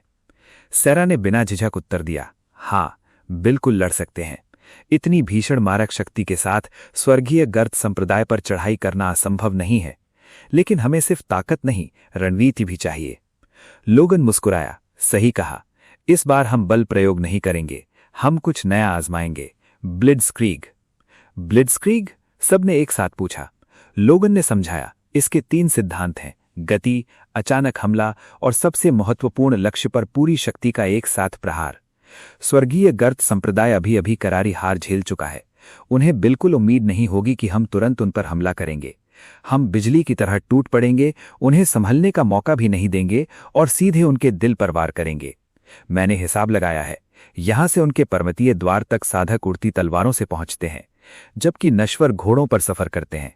बिना रुके चलें तो हमें 1 दिन और 1 रात लगेगी। हम इसी समय के अंतर का फायदा उठाएंगे। सेराफिना ने पूछा, लेकिन उनके संप्रदाय रक्षा गठन का क्या? लोगन को विश्वास था। मुझे विश्वास नहीं कि मोर्टार की लगातार 10 दौर की बमबारी भी उनके गठन में एक दरार नहीं खोल पाएगी। आखिर स्वर्गीय गर्द संप्रदाय का ये रक्षा गठन प्राचीन काल से चला आ रहा है। विपत्ति उत्तीर्ण स्तर के साधक भी इसे नहीं तोड़ सकते। तुम्हारे ये दयनीय मोटार इसकी सतह तक नहीं खरोच पाएंगे। लोगन मुस्कुराया। किसने कहा कि मेरे पास सिर्फ मोटार ही हैं? और फिर अगर मेरे सारे हथकंडे भी खत्म हो जाएं, तब भी मेरे पास हमारी प्यारी संत एस तो है। सेराफीना का चेहरा लाल हो गया। तुम बिल्कुल बेशर्म हो। लोगन हंस पड़ा। युद्ध छल का ही तो दूसरा नाम है। बस बैठकर देखो मैं कैसे स्वर्गीय गर्द पर्वत पर चढ़ाई करके थॉन को जिंदा पकड़ कर लाता हूं। सेराफीना ने चिंता से पूछा, लेकिन समेकन स्तर के बुजुर्ग, संप्रदाय प्रमुख और यहां तक कि महायान स्तर के महान बुजुर्ग का क्या? उनसे कैसे निपटोगे? लोगन ने जेब से एक छोटा सा धुएं का गोला निकाला और आत्मविश्वास से बोला, उन जैसे ताकतवर लोगों के लिए मेरे पास ये है। ये रंगहीन है, अदृश्य है, चाहे समेकन स्तर का साधक हो या महायान स्तर का। बस इसकी एक सांस लेते ही बेहोश होकर गिर पड़ेगा। उसके बाद वे पूरी तरह हमारी दया पर होंगे। सेराफीना की आंखें चमक उठीं। अगर सचमुच ऐसा है तो फिर इंतजार किस बात का? अभी चलते हैं। लोगन ने पूरी सेना की ओर देखा। भाइयों, सब अपने अपने हथियारों से परिचित हो चुके? सभी एक साथ करजे तैयार हैं। लोगन ने आदेश देना शुरू किया। मशीन गन दस्ते, लड़ाई के दौरान निशाना लगाने की चिंता मत करना। तुम्हारा काम ऊंचे स्तर के साधकों को लगातार दबाए रखना है ताकि वो सिर तक न उठा सकें। सब मशीन गन दस्ते, तुम अग्रन मोर्चा हो। जैसे ही हम स्वर्गीय गर्द पर्वत के भीतर प्रवेश करें, जो भी हिलता हुआ दिखाई दे उस पर गोलियां बरसा देना। गोलियां बचाने की कोई जरूरत नहीं। जी मास्टर लोगन। लोगन ने अंतिम बार सबकी ओर देखा। भाइयों, अब और कोई बात नहीं। इस अभियान में हमारे सामने सिर्फ एक ही रास्ता है, विजय। आगे बढ़ो। उसी समय स्वर्गीय गर्द संप्रदाय में थॉन हाफता हुआ वापस पहुंचा।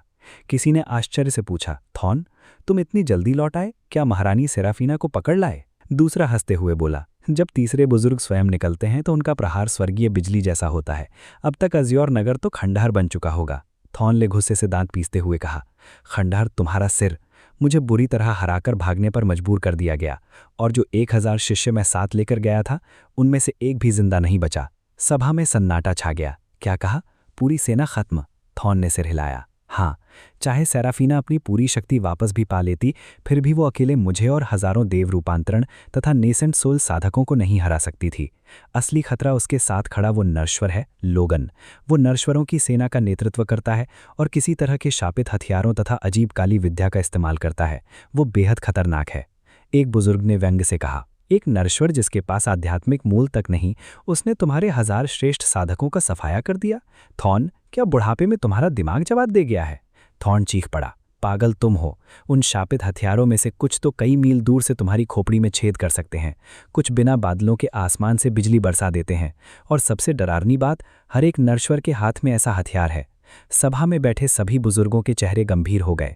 नरश्वरों की भीड़ ने बाहरी हथियारों के सहारे साधकों की सेना को हरा दिया, ऐसा इतिहास में कभी नहीं हुआ। संप्रदाय प्रमुख ने आंखें सिकोड़ लीं। उस लोगन की उत्पत्ति संदिग्ध है, उसका संबंध अवश्य दानव गुट से होगा।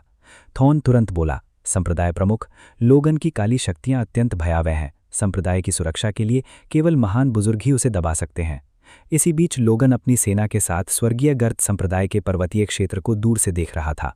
उसने मुस्कुराते हुए कहा, जगह तो बुरी नहीं है, रक्षा करना आसान, हमला करना कठिन और नज़ारा भी शानदार। सचमुच बेहतरीन जमीन है। उसने लायरा की ओर देखा। लायरा, तुम स्वर्गीय गर्द संप्रदाय की संत हो, इस जगह को सबसे अच्छी तरह जानती हो। हमला कैसे करेंगे? लायरा ने विस्तार से समझाया। सामने वाला पर्वत अभ्यंतर द्वार है, जहां निम्न स्तर के शिष्य रहते हैं। बीच वाली चोटी आंतरिक द्वार है, जहां सभी नेसेंट सोल साधक हैं। सबसे महत्वपूर्ण स्थान पीछे वाला पर्वत है, वही निषिद्ध क्षेत्र है, जहां ग्रंथागार और बुजुर्गों का सभागार है। लोगन ने हंसते हुए कहा, समझ गया। सामने शुरुआती क्षेत्र, बीच में एलीट जोन और पीछे अंतिम बॉस का मैदान। रास्ता बिल्कुल साफ है। उसने तुरंत आदेश दिया, मैं स्वयं 100 मशीन गन धारियों के साथ अग्रिम मोर्चे का नेतृत्व करूंगा। रास्ते की हर बाधा हटाकर मार्ग खोलूंगा। कमांडर विलो, तुम अपने 100 नेसेंट सोल साधकों को लेकर ऊपर उड़ोगी। सभी के पास भारी मशीन गन होंगी और हर समय हमें भारी अग्नि सहायता दोगी। जी। कमांडर गैरिसन, तुम्हारी तोपखाना बटालियन हर समय तैयार रहेगी। जहां मैं इशारा करूंगा वहीं तुम्हारे गोले गिरने चाहिए। आज्ञा सर। सारा, तुम पीछे रहकर हमारी पिछली सुरक्षा और दोनों किनारों को संभालोगी। जो भी दुश्मन पीछे रह जाए उसे खत्म करना तुम्हारी जिम्मेदारी है। लोगन ने अंतिम बार सबको देखा। याद रखो, ये ब्लिट्जक्रीग है। हमारा एकमात्र लक्ष्य पीछे वाले पर्वत का बुजुर्ग सभागार है। रास्ते में कहीं रुककर लड़ाई नहीं करनी। सब समझ गए? सभी ने एक साथ उत्तर दिया, समझ गए। तभी एक सैनिक दौड़ता हुआ आया। मास्टर लोगन, स्वर्गीय गर्द संप्रदाय का रक्षा गठन सक्रिय हो गया है। लोगन तुरंत गरजा, गैरिसन कहाँ है? जल्दी मोर्टार लाओ। अपनी पूरी ताकत से उसी एक बिंदु पर लगातार बमबारी करो। फायर। लगातार धमाकों के बाद विशाल रक्षा गठन में एक दरार खुल गई। लोगन ने तलवार उठाई। रास्ता खुल गया। भाइयों मेरे पीछे आओ। सभी नरश्वरों के लिए, विजय के लिए। पूरी सेना एक स्वर में गरजी, सभी नरश्वरों के लिए, विजय के लिए। उधर संप्रदाय के भीतर एक शिष्य घबराकर चिल्लाया, देखो, रक्षा गठन सक्रिय हो गया है, कोई भीतर घुस आया है। उसी समय संप्रदाय प्रमुख और बुजुर्ग, महान बुजुर्ग की एकांत साधना वाली गुफा के सामने पहुंचे। संप्रदाय प्रमुख आदर से झुक गया। आपका अयोग्य शिष्य साइरस और सभी बुजुर्ग अत्यंत महत्वपूर्ण विषय लेकर उपस्थित हैं। आपकी साधना में बाधा डालने के लिए क्षमा चाहते हैं। कृपया एकांत से बाहर आने की कृपा करें। भीतर से गूंजती हुई भारी आवाज आई, ऐसी कौन सी बात है जिसके लिए मुझे स्वयं बाहर आना पड़े? संप्रदाय प्रमुख ने उत्तर दिया, 1 महीने पहले तीसरे बुजुर्ग थॉन को अज्योर नगर भेजा गया था ताकि वो महारानी सेराफीना को पकड़ लाएं, लेकिन उन्हें करारी हार मिली।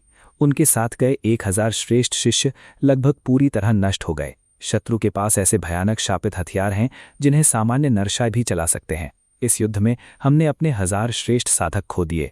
थॉन तुरंत घुटनों पर गिर पड़ा। महान बुजुर्ग, मेरे लिए न्याय कीजिए। अगर मैं समय रहते न भागा होता तो आज आपके सामने खड़ा भी ना होता, और इस पूरी तबाही का कारण सिर्फ एक नरश्वर है, लोगन। भीतर से ठंडी आवाज आई। 1000 शिष्य पूरी ताकत के साथ गए और नरश्वरों की एक गुट से हार गए। फिर भी तुम्हें मेरे पास आने की शर्म नहीं आई। इसे खुद संभालो। जिस दिन तुम सचमुच असमर्थ हो जाओगे उस दिन मैं स्वयं हस्तक्षेप करूंगा।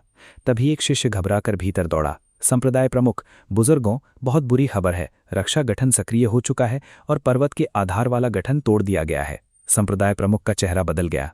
क्या महारानी की सेना ने सचमुच संप्रदाय पर हमला कर दिया? एक बुजुर्ग ने अविश्वास से कहा, असंभव। ये रक्षा गठन प्राचीन अमर ऋषियों द्वारा बनाया गया था। कुछ नरश्वर अपनी चस्की चालों से इसे कभी नहीं तोड़ सकते। और फिर अज्योर नगर वाले अभी अभी एक बड़ा युद्ध लड़कर निकले हैं। इतनी जल्दी लंबी दूरी तय करके यहाँ आने की ताकत उनमें कहाँ से आ गई? अगर किसी तरह पहुंच भी गए हों तब भी स्वर्गीय गर्द पर्वत पर कदम रखने की हिम्मत नहीं करेंगे। शायद बाहरी द्वार के कुछ शिष्य ही गलती से गठन को नुकसान पहुंचा बैठे हों। किसी को भेजकर जांच करवा लो, घबराने की जरूरत नहीं। थॉन ने घबराहट में कहा, नहीं, तुम लोगन को नहीं जानते। वो पागल है। उसे किसी बात का डर नहीं और वो किसी नियम से नहीं चलता। अगर उसने कहा है कि वो स्वर्गीय गर्द संप्रदाय पर हमला करेगा तो वो जरूर करेगा। एक बुजुर्ग ने तिरस्कार से कहा, थॉन, लगता है लोगन ने तुम्हें इतना डरा दिया है कि तुमने एक बुजुर्ग की सारी गरिमा खो दी है। चूंकि महान बुजुर्ग ने आदेश दे दिया है, तुरंत अज्योर नगर पर पलटवार की तैयारी करो। इस बार मैं स्वयं सेना का नेतृत्व करूंगा। संप्रदाय प्रमुख ने भी दृढ़ता से कहा, सही कहा। स्वर्गीय गर्द संप्रदाय 3000 वर्षों से अडिग तना है। क्या हम कुछ नरश्वरों की भीड़ से डर जाएंगे? तभी एक और शिष्य हांफता हुआ भीतर आया। संप्रदाय प्रमुख, आपदा, नरश्वरों की सेना पर्वत पर चढ़ाई है। वे पहले ही मध्य शिखर तक पहुंच गए हैं। हमारे दर्जनों वरिष्ठ शिष्य मारे जा चुके हैं। पूरा सभागार स्तब्ध रह गया। क्या कहा? इतनी जल्दी? बाहरी द्वार भले कमजोर है, लेकिन वहां हजारों शिष्य, अनगिनत रक्षा गठन और जाल और अनगिनत सुरक्षा व्यवस्थाएं हैं। फिर वे इतनी जल्दी मध्य शिखर तक कैसे पहुंच गए? तभी एक सैनिक हाफता हुआ लोगन के सामने पहुंचा। मास्टर लोगन, आगे रास्ता कई सौ साधकों ने रोक रखा है। सभी की साधना बहुत ऊंचे स्तर की है। हमारी गोलियां भी कम पड़ने लगी हैं। अगर जबरदस्ती रास्ता बनाएंगे तो काफी समय बर्बाद होगा। लोगन ने सामने खड़े साधकों की ओर देखा और हल्की मुस्कान के साथ बोला, लगता है स्वर्गीय गर्द संप्रदाय में अभी भी कुछ लोग बाकी हैं जो पूरी तरह निकम्मे नहीं हैं। सामने से एक बुजुर्ग गर्व से बोला, ये स्वर्गीय गर्द संप्रदाय का पवित्र हृदय है। बाहरी द्वार तोड़ना ही तुम्हारा सबसे बड़ा अपराध था, और अब तुम मध्य शिखर पर नजर डालने की हिम्मत कर रहे हो, सपना देख रहे हो। अभी घुटनों के बल झुककर आत्मसमर्पण कर दो। शायद हम तुम्हारी लाशें सही सलामत छोड़ दें, नहीं तो हमारे बुजुर्ग आते ही तुम्हारी आत्माओं तक का विनाश कर देंगे। दूसरा साधक अहंकार से बोला, हमारे मध्य शिखर पर नेसेंट सोल साधक बादलों की तरह फैले हैं। देव रूपांतरण स्तर के विशेषज्ञ बारिश की तरह हैं, और शून्य शोधन स्तर के महाशक्तिशाली रक्षक हर जगह मौजूद हैं। तुम जैसे नस्वर यहां से गुजरने का सपना भी कैसे देख सकते हो? विलो ने मुस्कुराकर पूछा, मास्टर लोगन, सीधे उड़ा दे इन्हें। इनका घमंड तो आसमान छू रहा है। लोगन ने सिर हिलाया। लगता है इन महानुभावों को अभी तक सच्चाई समझ नहीं आई। अच्छा, अगर इन्हें दिखावा पसंद है तो दिखावा ही सही। कमांडर विलो, भारी मशीन गनों से पूरा मैदान साफ कर दो। ऊपर उड़ते हुए सैनिकों को देखकर नीचे के साधक हंस पड़े। आसमान में ये लोग क्या कर रहे हैं? कौन परवाह करता है? आज यहाँ हमारे इतने भाई मौजूद हैं, क्या हम इनसे डरेंगे? एक और साधक घमंड से बोला। अगर आज इनमें से एक भी इस जगह से आगे निकल गया तो मैं अपनी साधना खुद नष्ट कर दूंगा। अगले ही पल लोगन ने हाथ उठाया। फायर! भारी मशीन गनों की गर्जना ने पूरा पर्वत हिला दिया। गोलियों की बौछार ने रक्षा पंक्तियों को चीर कर रख दिया। ये कैसा हथियार है? छोड़ो हथियार को, अगर अभी नहीं भागे तो मर जाएंगे। बचाओ, मुझे मरना नहीं है। लोगन हंस पड़ा। अरे, अभी तो बड़े रौब से बातें कर रहे थे, अब क्या हुआ? कुछ ही मिनटों में पूरा रास्ता साफ हो गया। लोगन ने शांत स्वर में आदेश दिया। सामान्य गति से आगे बढ़ो, सभी बाधाएं हट चुकी हैं। सभी इकाइयां आगे बढ़ती रहें। लक्ष्य पीछे वाला पर्वत, बुजुर्ग सभागार। फिर उसने सैनिकों की ओर मुड़कर ऊंची आवाज में कहा, भाइयों जोर लगाओ, बस मध्य शिखर पार होते ही स्वर्गीय गर्द संप्रदाय की 3000 वर्षों की जमा की हुई सारी संपत्ति हमारी होगी। ग्रंथागार, दिव्य अस्त्रों का भंडार, रसायनशाला, सब कुछ। वहां तुम्हें साधना की दुर्लभ विधियां, पौराणिक हथियार और चमत्कारी औषधियां मिलेंगी। जो चाहो उठा लेना, बस रास्ता तोड़ दो और सब समेट लो। दूसरी ओर संप्रदाय प्रमुख के पास लगातार बुरी खबरें पहुंच रही थीं। संप्रदाय प्रमुख, दुश्मन बहुत तेजी से बढ़ रहा है, हम उन्हें रोक नहीं पा रहे। मध्य शिखर भी गिर चुका है। साइरस का चेहरा सफेद पड़ गया। क्या कहा?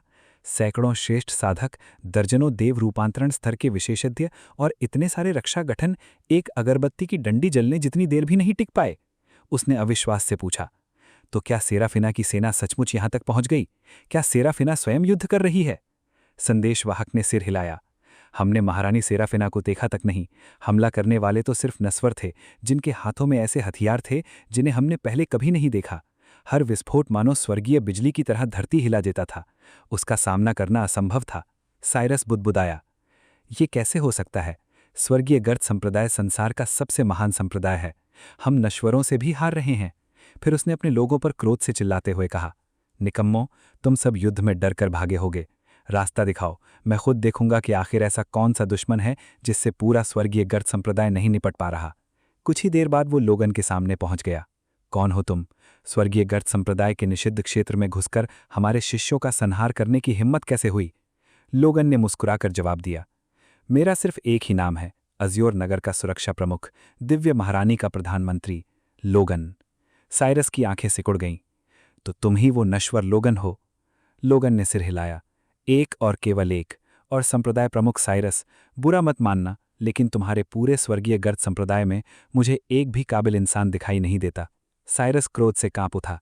तुमने नश्वरों को इकट्ठा करके हमारे संप्रदाय पर हमला किया और ऊपर से इतनी बकवास भी कर रहे हो। तुम्हें 1000 बार मरना चाहिए। और तुम सेराफिना, दिव्य महारानी होकर इस पागल नश्वर का साथ देती हो और एक धर्मनिष्ठ संप्रदाय का नरसंहार करती हो। तुम्हें उजड़े हुए लोक पर शासन करने का कोई अधिकार नहीं। सेराफिना ने ठंडी निगाहों से देखा। साइरस, अभी भी दोष पलटने की कोशिश कर रहे हो? बिना किसी कारण मेरा पीछा किसने किया था? अंधेरे में रहकर मेरी योजनाओं को नष्ट किसने किया था? लोगन आगे बढ़ा। संप्रदाय प्रमुख साइरस, मैं सीधी बात करने वाला आदमी हूं। सिर्फ 2 सवाल हैं। पहला, तुम बार बार कहते हो कि महारानी ने दानव गुट से हाथ मिलाया है, सबूत कहाँ है? और दूसरा, तुम्हारा तीसरा बुजुर्ग थॉन जो हर समय युद्ध भड़काता फिरता है, कहीं वही असली गद्दार तो नहीं जो दानव गुट के साथ मिला हुआ है? साइरस जोर से हंसा। लोगन, चाहे तुम्हारी जबान कितनी भी तेज क्यों ना हो, आज तुम मौत से नहीं बच सकते। और रही बात सेराफिना के दानव गुट से मिली होने की, तो अब उससे कोई फर्क नहीं पड़ता। मान भी लो कि उसने कभी किसी से हाथ नहीं मिलाया, तो क्या? स्वर्गीय गर्द संप्रदाय 3000 वर्षों से संसार का सबसे महान संप्रदाय है। हम किसी औरत के सामने सिर क्यों झुकाएं? पीछे खड़े सभी बुजुर्ग गरज उठे। बिल्कुल, जब स्वर्गीय गर्द संप्रदाय किसी को मारना चाहता है तो क्या हमें किसी कारण की जरूरत है? हम ही न्याय हैं। 5वें बुजुर्ग ने आगे बढ़ते हुए कहा, संप्रदाय प्रमुख, इन कमजोरों से इतनी बातें करने की जरूरत नहीं। आपके हाथ गंदे करने लायक भी नहीं हैं। मेरी मध्य समीकरण स्तर की साधना ही इन्हें मिटाने के लिए काफी है। थॉन ने तुरंत वे चेतावनी दी। 5वें बुजुर्ग, सावधान रहिए, इन्हें हल्के में मत लीजिए। लोगन के तरीके बेहद धूर्त और घातक हैं। उनसे बचाव करना लगभग असंभव है। लोगन ने अपने सैनिकों की ओर देखा और हंस पड़ा। सुना, ये हमें कमजोर कह रहे हैं। अच्छा, फिर एक समेकन स्तर के महाशय को ज्यादा इंतजार नहीं कराते। सभी दस्ते, गैस मास्क पहन लो। 5वां बुजुर्ग तिरस्कार से हंसा। ये क्या मजाक है? मरने से पहले ये बेवकूफ़ी वाले मुखौटे क्यों पहन रहे हो? लोगन ने सहज भाव से उत्तर दिया, बस ये सुनिश्चित कर रहे हैं कि हम खुद बेहोश न हो जाएं। अगले ही पल रंगहीन धुआं पूरे क्षेत्र में फैल गया। ये क्या चीज़ है? इसमें से धुआं क्यों निकल रहा है? मेरा सिर, सब कुछ घूम रहा है। भागो, ये धुआं जहरीला है। लोगन ने मुस्कुराकर कहा, अब समझे, लेकिन अब बहुत देर हो चुकी है। खेल खत्म। स्वर्गीय गर्द संप्रदाय सचमुच समाप्त हो चुका है। कुछ देर बाद उसने आदेश दिया, सब लोग गैस मास्क उतार लो, धुआं लगभग छंट गया है। अब तमाशा मत देखो, काम पर लग जाओ। इन सबको कसकर बांध दो। खासकर संप्रदाय प्रमुख साइरस को, वह समेकन स्तर की चरम अवस्था में है, और उस मध्य समेकन वाले बूढ़े को तो दुगनी रस्सियों से बांधना। सारा ने गंभीर स्वर में कहा, रस्सियां काफ़ी नहीं होंगी, इनकी साधना बहुत ऊंची है। अगर होश आने पर इन्होंने संघर्ष किया तो परेशानी होगी। मुझे इनके मूल केंद्रों पर अतिरिक्त मोहरें लगानी होंगी, ताकि ये साधारण नस्वर से भी कमज़ोर हो जाएं। कुछ ही क्षणों बाद उसने कहा, हो गया, मैंने 3 परतों वाली मोहर लगा दी है। जब तक मुझसे कहीं अधिक शक्तिशाली कोई व्यक्ति पूरी ताकत से हस्तक्षेप न करे, ये आध्यात्मिक शक्ति की एक बूंद भी इस्तेमाल नहीं कर पाएंगे। अब ये साधारण नस्वर से अलग नहीं है। लोगन ने तुरंत अगला आदेश दिया, कमांडर विलो, गैरिसन, बाकी सेना को लेकर तुरंत पूरे स्वर्गीय गर्द संप्रदाय पर कब्जा कर लो। पर्वत द्वार से लेकर पीछे वाले पर्वत तक हर सभागार, हर भंडार गृह सील कर दो। सभी शिष्यों को इकट्ठा करो, जो भी विरोध करे तुरंत खत्म कर दो। ये खबर फैलते ही पूरे संप्रदाय का मनोबल टूट गया। संप्रदाय प्रमुख और सारे बुजुर्ग पकड़े गए हैं, हमें भी आत्मसमर्पण कर देना चाहिए। समझदार वही है जो समय पर झुक जाए।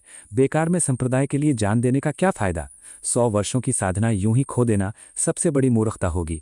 चारों ओर से आवाजें आने लगी, हम आत्मसमर्पण करते हैं, हम आत्मसमर्पण करते हैं। तभी अचानक पूरे आकाश में एक भयानक, दबा देने वाला आध्यात्मिक दबाव फैल गया। किसी ने कांपती आवाज में कहा, ये महायान स्तर की आभा है। दूसरा चीख उठा, स्वर्गीय गर्द संप्रदाय के महान बुजुर्ग एलारिक 300 वर्षों की एकांत साधना के बाद बाहर आ गए हैं। उनकी शक्ति अथाह है, वे बहुत पहले ही महायान स्तर में प्रवेश कर चुके हैं। अगर तुम अभी तुरंत यहाँ से चले जाओ तो शायद अभी भी बच सकते हो। सेराफीना की चेतावनी पूरी भी नहीं हुई थी कि एक भयानक आभा पूरे पर्वत पर छा गई। चले जाओ, अब बहुत देर हो चुकी है। अगले ही क्षण महान बुजुर्ग एलरिक की गूंजती हुई आवाज आसमान में फैल गई। आखिर कौन सा नीच जीव मेरे पवित्र स्थान में घुसने, मेरे शिष्यों को घायल करने और मेरी साधना भंग करने की हिम्मत कर बैठा? उसकी नज़र लोगन पर पड़ी और वो तिरस्कार से बोला, एक साधारण नश्वर होकर इतनी हिम्मत, इन नीच चालों से मेरे शिष्यों को नुकसान पहुंचाया है। आज मैं तुम्हें अमर और नश्वर के बीच का अंतर दिखाऊंगा, तुम्हारी आत्मा तक चूर चूर कर दूंगा। लोगन ने उसकी ओर देखकर हल्की मुस्कान दी। ये बूढ़ा तो पिछली टोली से कहीं ज्यादा ताकतवर लगता है, लेकिन सुन लो, षड्यंत्र पहले तुम्हारे स्वर्गीय गर्द संप्रदाय ने मेरे खिलाफ रचा था। आज मैं इस पर्वत पर 2 वजहों से आया हूं। पहली, अपनी रक्षा के लिए, और दूसरी, तुम्हारे घर की सफाई करने के लिए। एलरिक की आंखों में क्रोध भड़क उठा। तुम हमारी सफाई करोगे? सेराफीना, क्या तुम्हें लगता है कि तुम स्वर्गीय गर्द संप्रदाय की सफाई करने योग्य हो? और तुम, बिना आध्यात्मिक मूल वाले एक नश्वर जो सस्ते खिलौनों के सहारे लड़ता है, हमारे संप्रदाय पर हमला करने चला आया। सबसे पहले तुम्हें ही उदाहरण बनाऊंगा। लोगन, सावधान! सेराफीना चीखी, लेकिन एलरिक हंस पड़ा।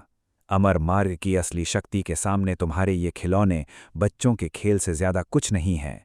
अब अपनी मौत स्वीकार करो।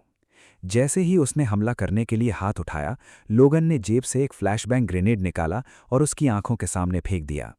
भीषण चमक और धमाके के साथ एलरिक दर्द से चीख उठा।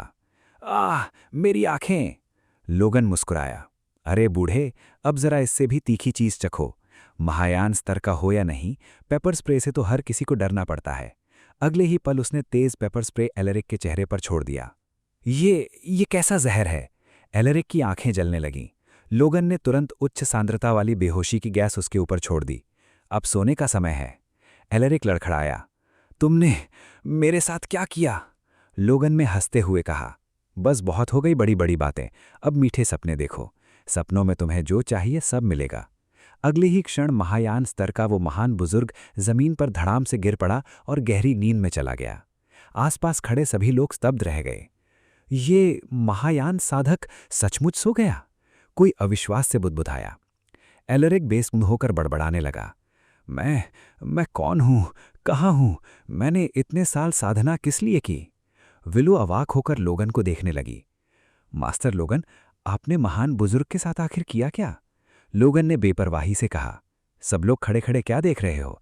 जल्दी आओ, इस बूढ़े को भी कसकर बांध दो, फिर इसके मूल केंद्र पर भी मोहर लगा दो। अगर ये जाग गया तो मेरी मुश्किल हो जाएगी। कुछ देर बाद सैनिक लौटे। मास्टर लोगन, पूरे पर्वत के सभी शिष्यों को पकड़ लिया गया है। दूसरा सैनिक उत्साह से बोला। इन सभी भवनों में साधना ग्रंथ, दिव्य अस्त्र और दुर्लभ अमृत भरे पड़े हैं। ये स्वर्गीय गर्त संप्रदाय की हजारों वर्षों की जमा हुई संपत्ति है। लोगन संतुष्ट होकर मुस्कुराया। बहुत बढ़िया, इस लड़ाई का हर पल वसूल हो गया। राजधानी लौटने के बाद युद्ध में हिस्सा लेने वाले हर सैनिक को उसके योगदान के अनुसार इनाम मिलेगा। गैरिसन ने श्रद्धा से सिर झुका दिया। मास्टर लोगन, आज मैं सचमुच आपका प्रशंसक बन गया हूं। अभी अभी महायान स्तर का एक महान बुजुर्ग भी आपके सामने एक सांस तक नहीं टिक पाया। लोगन ने हंसते हुए सिर हिलाया। ये मेरी ताकत नहीं थी। सच कहूं तो उस बूढ़े ने खुद अपनी बर्बादी बुला ली। मैंने फ्लैश बैंग ग्रेनेड फेंका और वो मूर्ख उसे घूरता ही रह गया। इसमें मेरी क्या गलती है? सेरेफीना ने गहरी सांस ली। लोगन, अभी भी यकीन नहीं हो रहा। स्वर्गीय गर्त संप्रदाय जैसा विशाल संप्रदाय सिर्फ एक दिन में नष्ट हो गया। लोगन शांत स्वर में बोला, मैं हमेशा कहता हूं रणनीति परिणाम तय करती है और हथियार जीत तय करते हैं। सही रणनीति और पूरी फायर सपोर्ट के सामने साधक भी सिर्फ बैठे हुए निशाने बन जाते हैं। राजधानी लौटने के बाद मैं सारे संसाधन लगाकर नश्वरों की इससे भी बड़ी और शक्तिशाली सेना तैयार करवाऊंगा। विलो आगे बढ़ी और सम्मान से झुक गई। मास्टर लोगन, पहले मैंने आपका अपमान किया था और कई बार आपकी बातों का विरोध भी किया था, लेकिन आज अपनी आंखों से सब देखने के बाद समझ आया कि मैं कुएं की मेंढक थी। आज से आप जहां इशारा करेंगे मैं वहीं लड़ूंगी। उसी समय लायरा भी आगे आई। स्वर्गीय गर्त संप्रदाय अब समाप्त हो चुका है। मैंने स्वयं मास्टर लोगन की शक्ति देखी और थॉर्न जैसे लोगों की गद्दारी तथा पूरे संप्रदाय की सड़न भी समझ ली। महारानी, मैं विनम्र निवेदन करती हूं कि मेरे मूल केंद्र पर लगी मोहर हटा दी जाए। मैं पूरे मन से आत्मसमर्पण करना चाहती हूं और आज से जीवन भर आपकी तथा मास्टर लोगन की सेवा करके अपने अपराधों का प्रायश्चित करना चाहती हूं। सेरेफीना ने लोगन की ओर देखा। लोगन ने सिर हिलाया। इसे एक मौका दे देते हैं। तभी एक दूत घबराकर दौड़ता हुआ आया। महारानी, सीमा से अत्यंत आपात समाचार। सेरेफीना का चेहरा गंभीर हो गया। बोलो, दूत ने कांपती आवाज में कहा।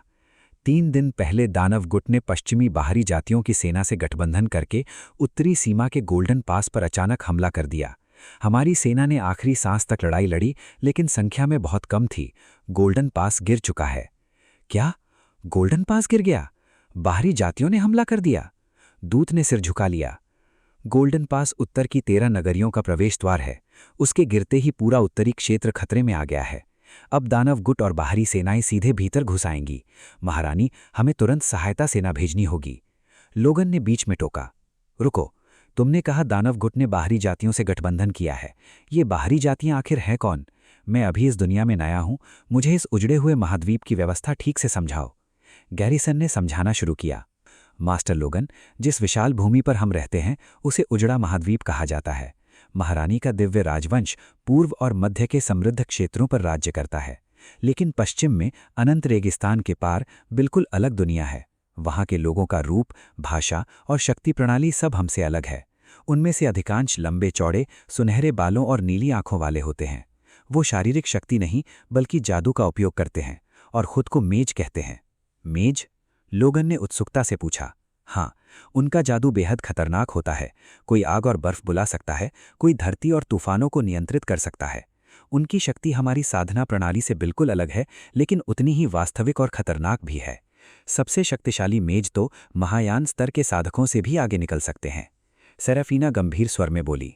वे हमेशा घमंडी रहे हैं, लेकिन कभी सीमा पार करने की हिम्मत नहीं की। अब दानव गुट के साथ उनका गठबंधन हालात को बेहद खतरनाक बना देता है।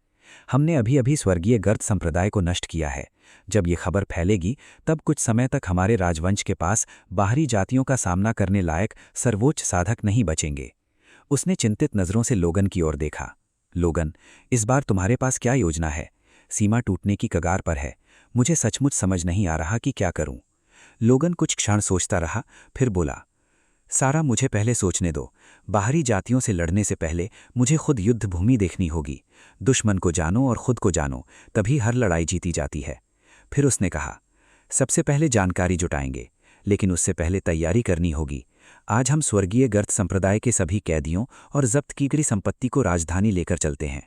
वहां पहुंचकर इन कैदियों को दोबारा प्रशिक्षित करेंगे और उनका पुनर्गठन करेंगे। इससे हमारे पास बाहरी जातियों से लड़ने के लिए एक नई सेना तैयार हो जाएगी।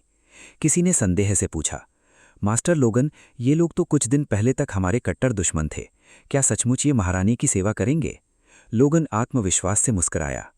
समय आने पर मैं खुद इन्हें कारण और उद्देश्य समझाकर अपने पक्ष में कर लूंगा। अभी पहले इन्हें राजधानी ले चलो। फिर उसने गैरिसन की ओर देखा।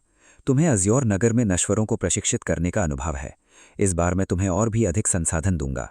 राजधानी में बड़ी संख्या में नए सैनिक भर्ती करो और उन्हें प्रशिक्षित करो। बाहरी जातियों से युद्ध जीतने के लिए हमें विशाल सेना चाहिए। सेरेफिना ने दृढ़ता से आदेश दिया। तो फिर मास्टर लोगन की योजना के अनुसार आगे बढ़ते हैं। सभी कैदियों और युद्ध की लूट को लेकर पूरी गति से राजधानी लौटो। कैदियों और सामान की व्यवस्था करने के बाद सभी सैनिक विश्राम करेंगे। फिर उसने मुस्कुराकर लोगन की ओर देखा। लोगन, मेरे साथ महल चलो। मैं तुम्हें वो स्थान दिखाना चाहती हूँ जहाँ मैं रोज साधना करती हूँ। इसका अगला भाग जल्द ही आएगा। तब तक के लिए अलविदा और चैनल को सब्सक्राइब करना मत भूलना।